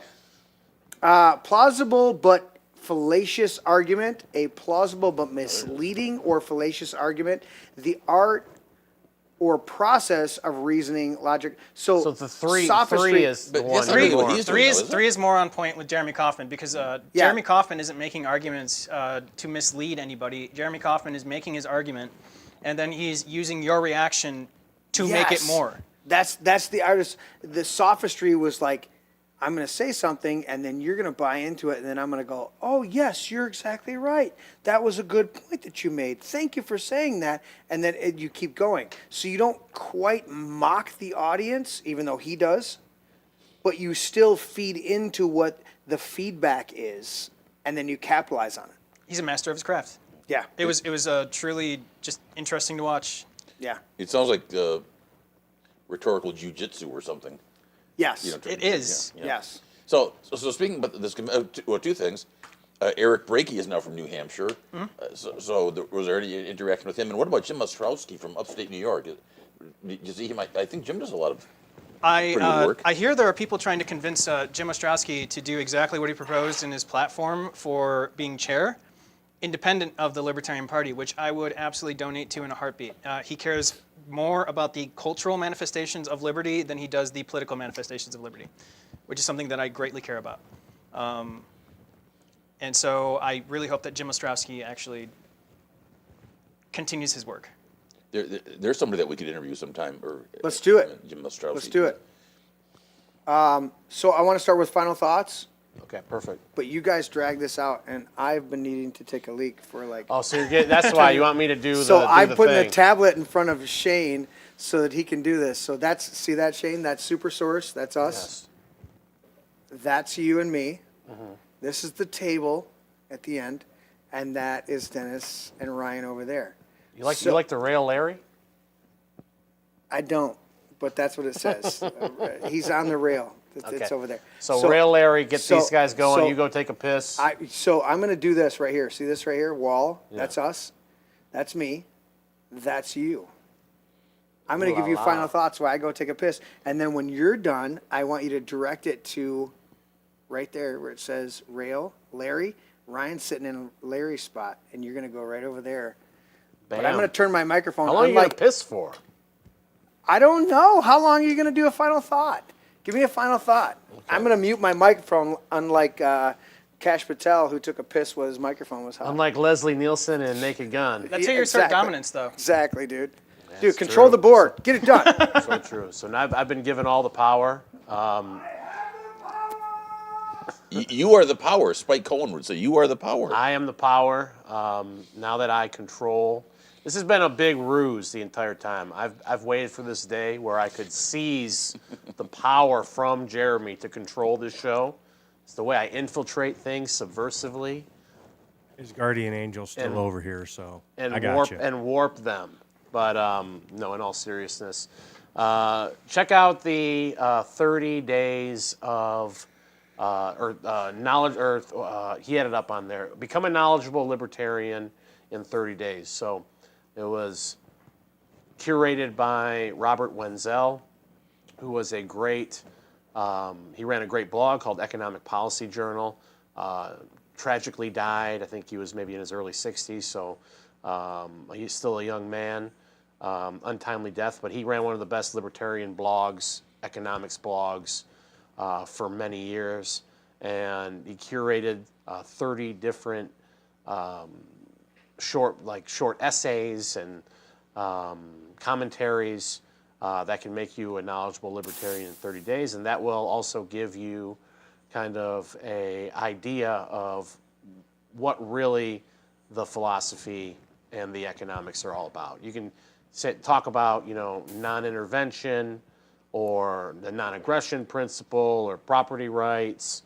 That's all encompassed in it. But I think if you read through these 30 articles, it will give you a really holistic kind of idea of what libertarianism is all about, what Austrian economics is all about, what the implications of that are, and from a perspective of handling a lot of the some controversial topics, some different takes that are, not just something that's very boilerplate or on the periphery, but it delves into some ideas that are controversial and can really, you'll find out, I think, if libertarianism and Austrian economics is for you, or if it's not, by going through these articles and reading them throughout the 30 days. So recommend anyone who's interested in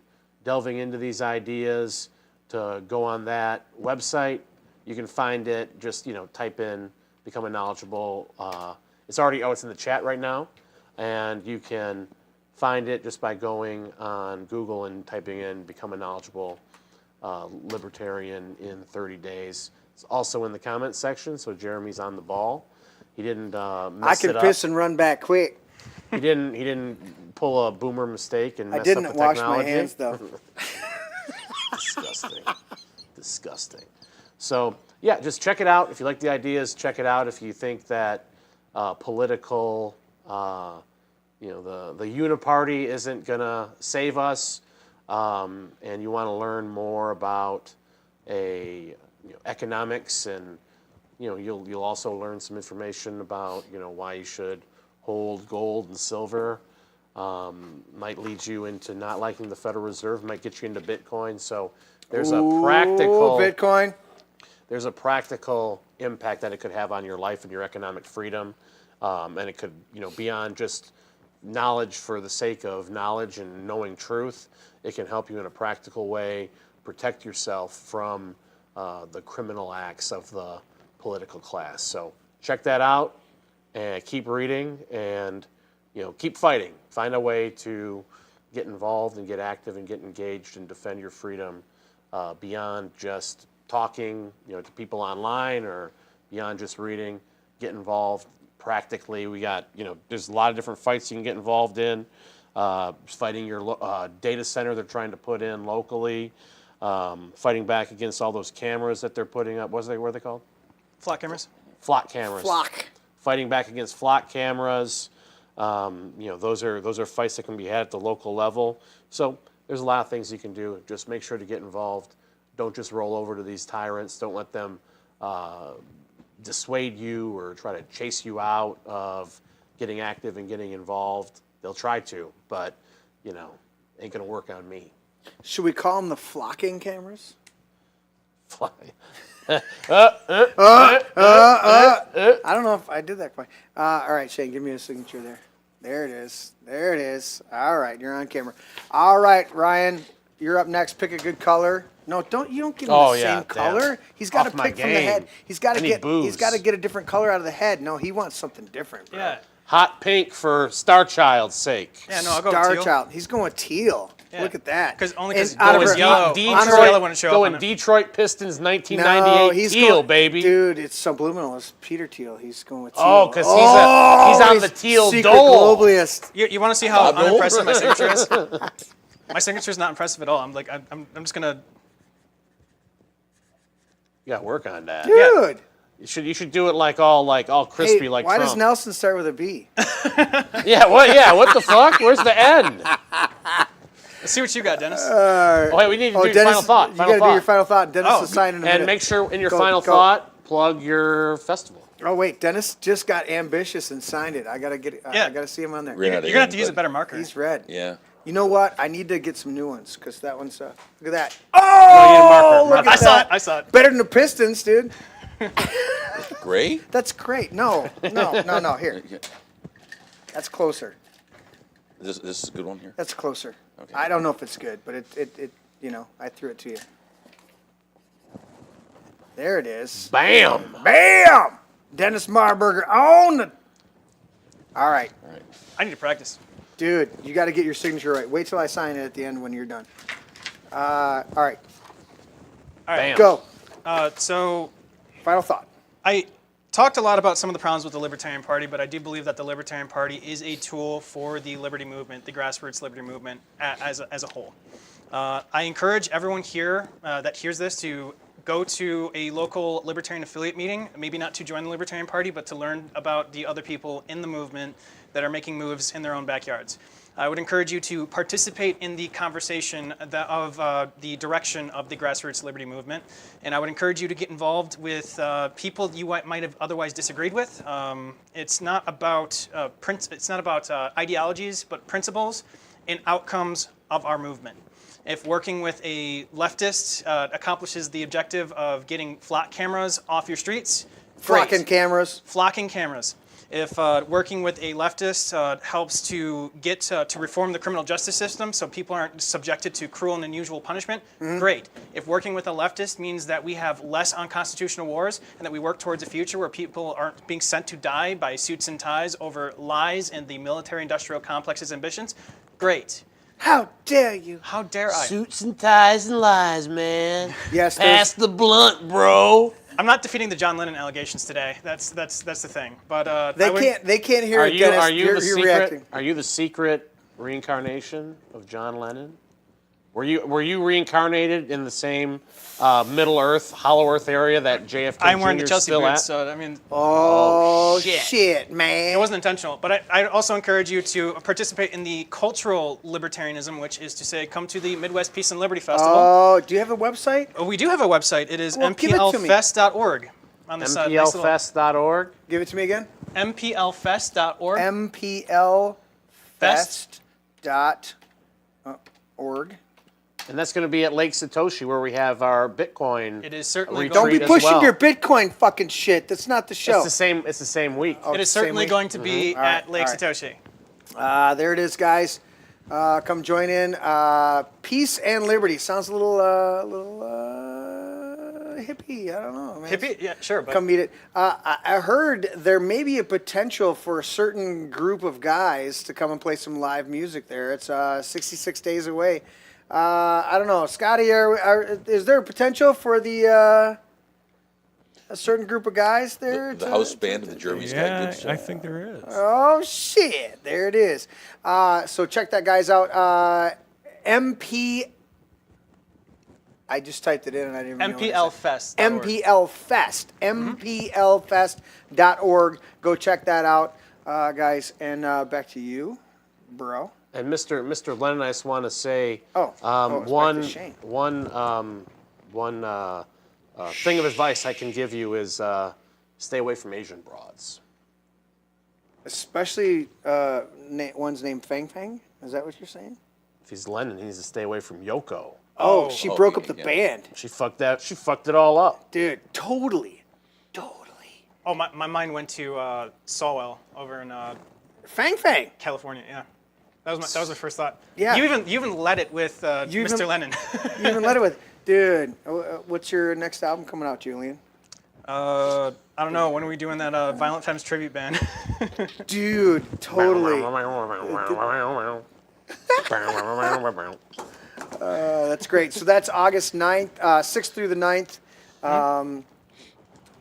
6th through the 9th at Lake Satoshi. Join us for a long laid-back weekend of peace, liberty, and connection with family-friendly camping events. You'll love it. Everybody does. It's going to be the greatest event in the history of events ever. There's a dog on the photo. You're going to love it. That's not the only dog that goes to Not fest. the only dog, but it is the coolest dog that's ever been in the history of dogs. You're gonna like it. It's gonna be great and wonderful.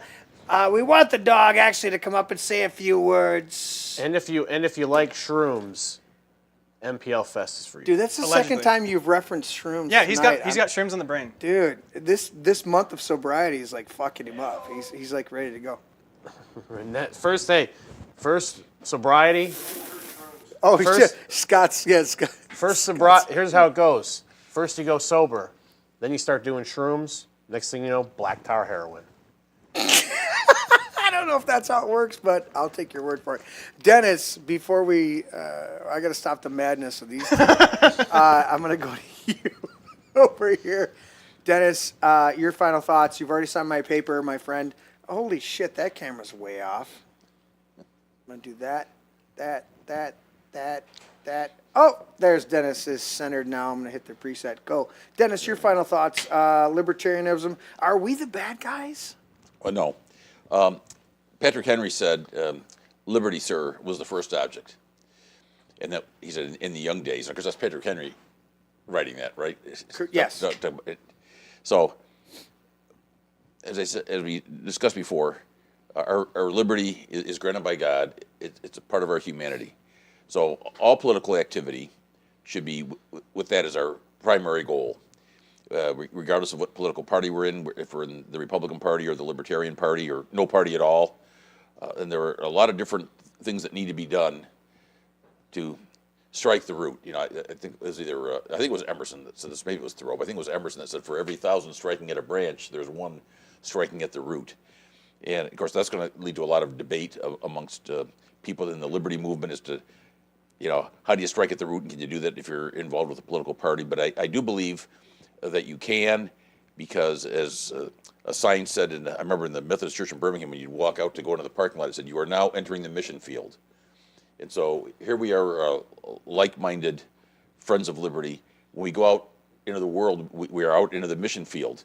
And it's important that when we go out into that mission field, to just spread the word about this great cause and this thing that is, I believe, divinely gifted to us, and so of supreme importance, to remember what we talked about earlier in the show, that we need to approach people on their level, learn from them, learn what motivates them, and find areas of connection, and do it through example, more so than just through rhetoric. Both those things are important, and to practice reiteration of setting a good example, reiteration of promoting the cause of liberty, and reiteration of showing people ways to their advantage, and how we are all really working toward the same thing, and not letting the Leviathan state and the patrons of the Leviathan state triumph, because they are promoting evil, we are promoting good.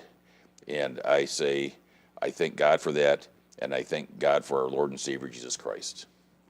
Amen. Thank you, Dennis. I appreciate that so much.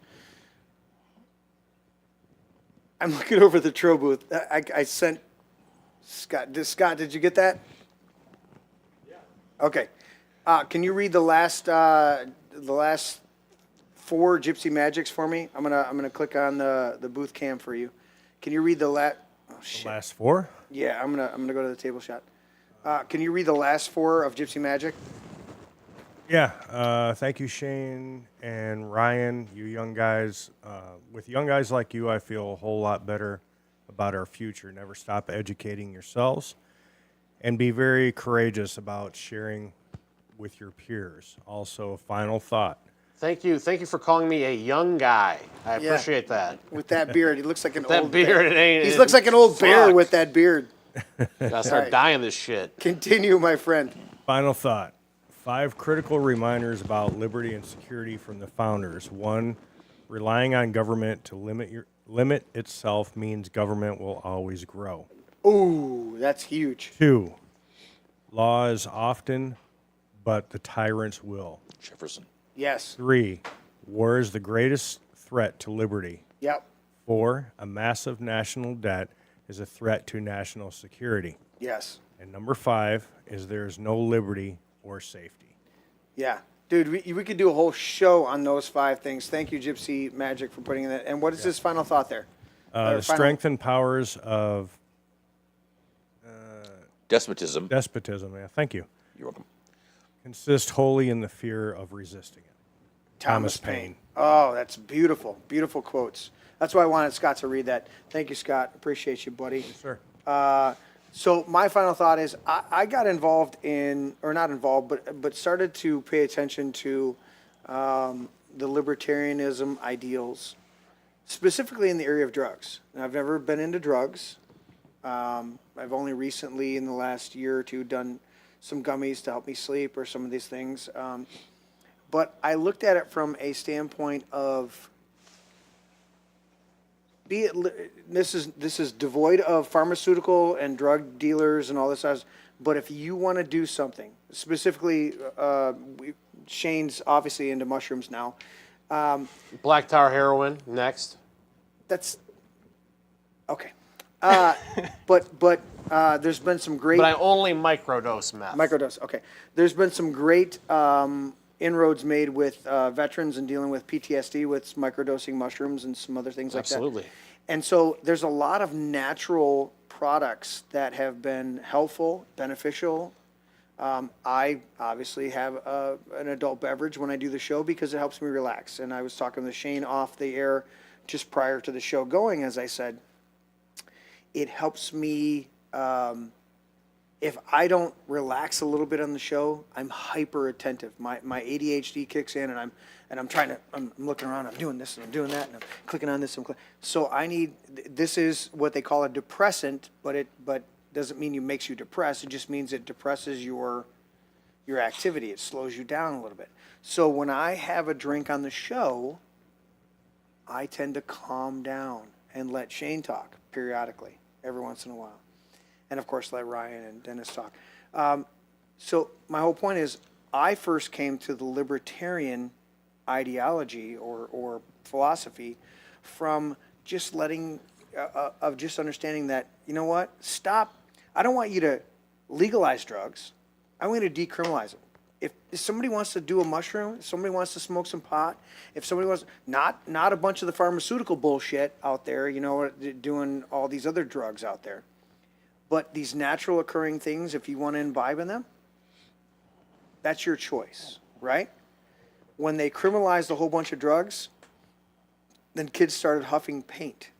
And all of a sudden I walk into my Home Depot and the paints are behind a, you know, I got to ask somebody to come in and lock it so I can get a can of spray paint because there's a bunch of kids that are going to huff that paint. People will find a way to be destructive. They will.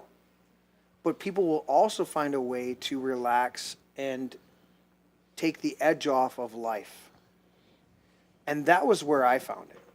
You guys found it from different avenues, the libertarian thing. And I'm not saying my philosophy, my take on that philosophy was correct. I'm just saying I came at it from just leave people alone. Stop, don't criminalize it, and don't make it legal to where you're managing it and you got a tax on it and you got this on it. No, just stay the fuck out of it completely. If somebody wants to smoke some pot, there shouldn't be a tax on it and there shouldn't be a regulation on it. There should be just the person relaxing at the end of the day. Free the weed. Free the weed, whatever. But my point is that's... You want to start a grow op in that room? Dude, we're going to do it. But that's how I came at libertarianism, was just from the idea, and I went back and forth with people. I'm like, I think I'm a little libertarianism on this. Is not so much get the fuck off my lawn, but leave me alone. And that's where I've always come at libertarianism is until, and you articulated early in the show, where you said, you know, this is it's a freedom, but with responsibility.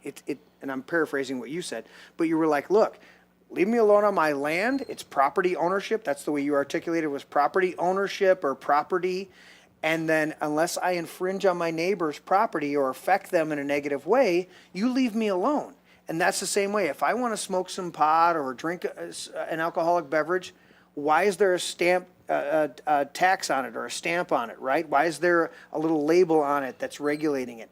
Leave me alone. If I want to do a still and make my own beverages at my own home, why do I have to get a license from the government? Why do I have to get a license to drive a vehicle? Why do I have to get a license? Because a license means you made it illegal and then you're giving me permission to break that law by giving me a license to do it. And that's how I came over the last 20, 25 years to understand the libertarian ideology or philosophy.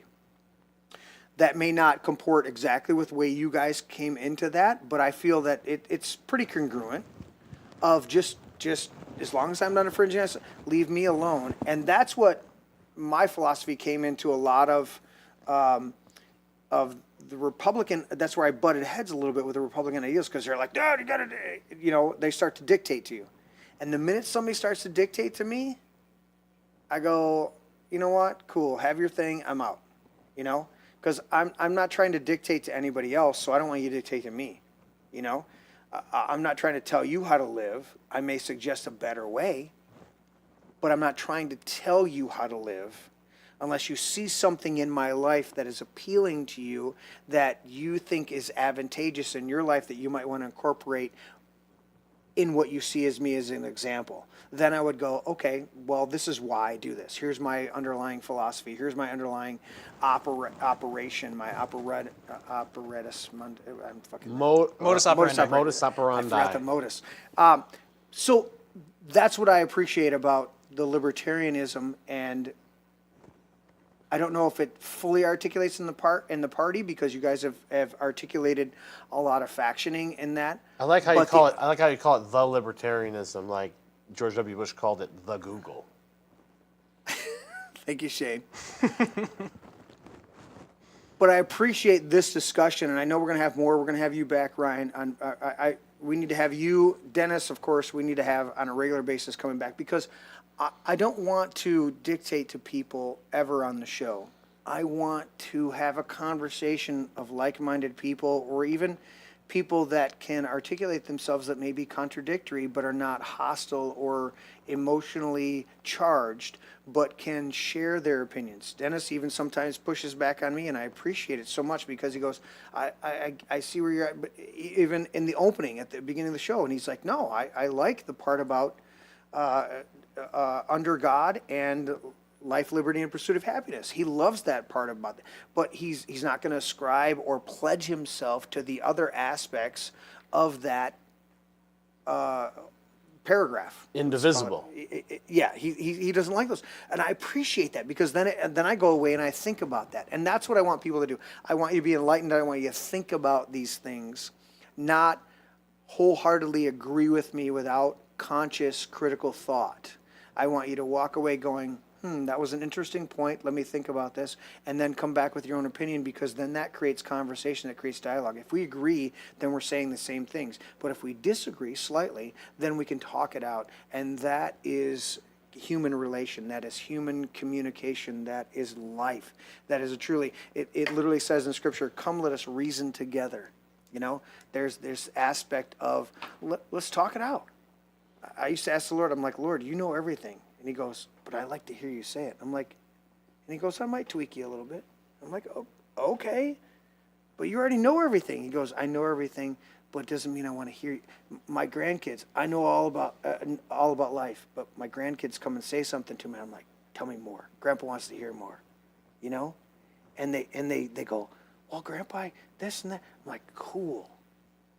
That's the spice of life. That's the true aspect of it. That's I don't want to point out specifically, but being the senior member of the panel tonight, Dennis, you still want to hear younger view. I love it. I love it that we have the oldest on the show and the youngest on the show sitting next to each other, and you guys were just coalescing and feeding off of each other, and it was beautiful. And that doesn't mean age is a detractor. It means that experience forms what we really are talking about as far as liberty and life and property and experience. It comes out in that. And so I appreciate that so much. Let me sign my thing. And I'm going to teach Ryan how to do proper signatures over here. I did it, unlike Dennis when he had to grab and he's got like the shadow on here.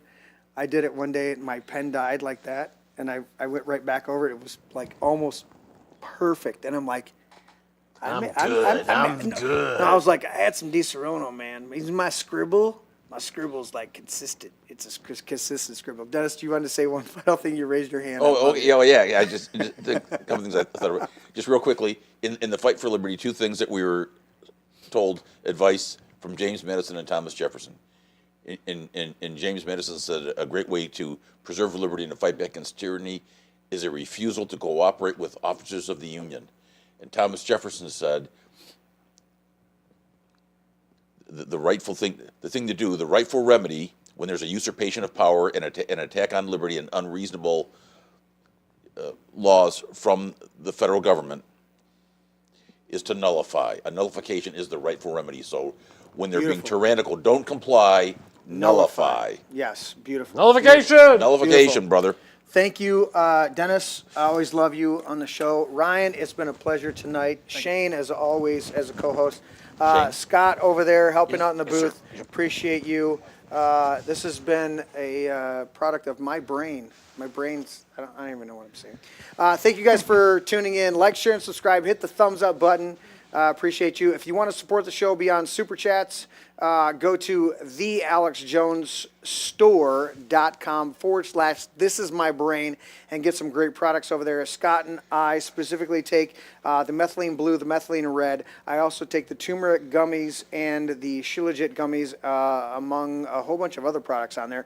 But go check that out. Alex Jones is still on the air with the AlexJonesLive.com app. They took away the InfoWars, and that's okay because he's been transitioning anyways, and God's got greater things for him as well, greater things for us here on the show. Thank you guys for tuning in. We appreciate you, and with that, I will see you Tuesday for a Tuesday Night Rant, and thank you guys for being here on the show, my guests and my regular co-hosts. We will catch you guys next time. Bye, Gypsy.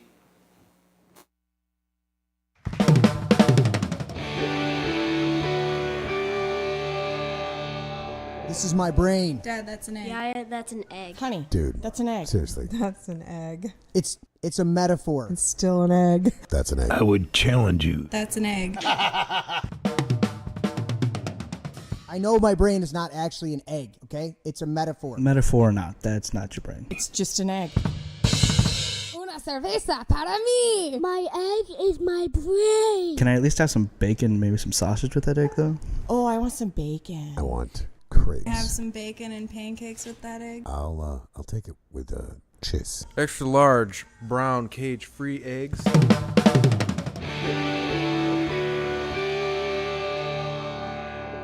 Can I have your brain with cakes? A little sausage and a little toast and potato. That would be great. Does it have antibiotics?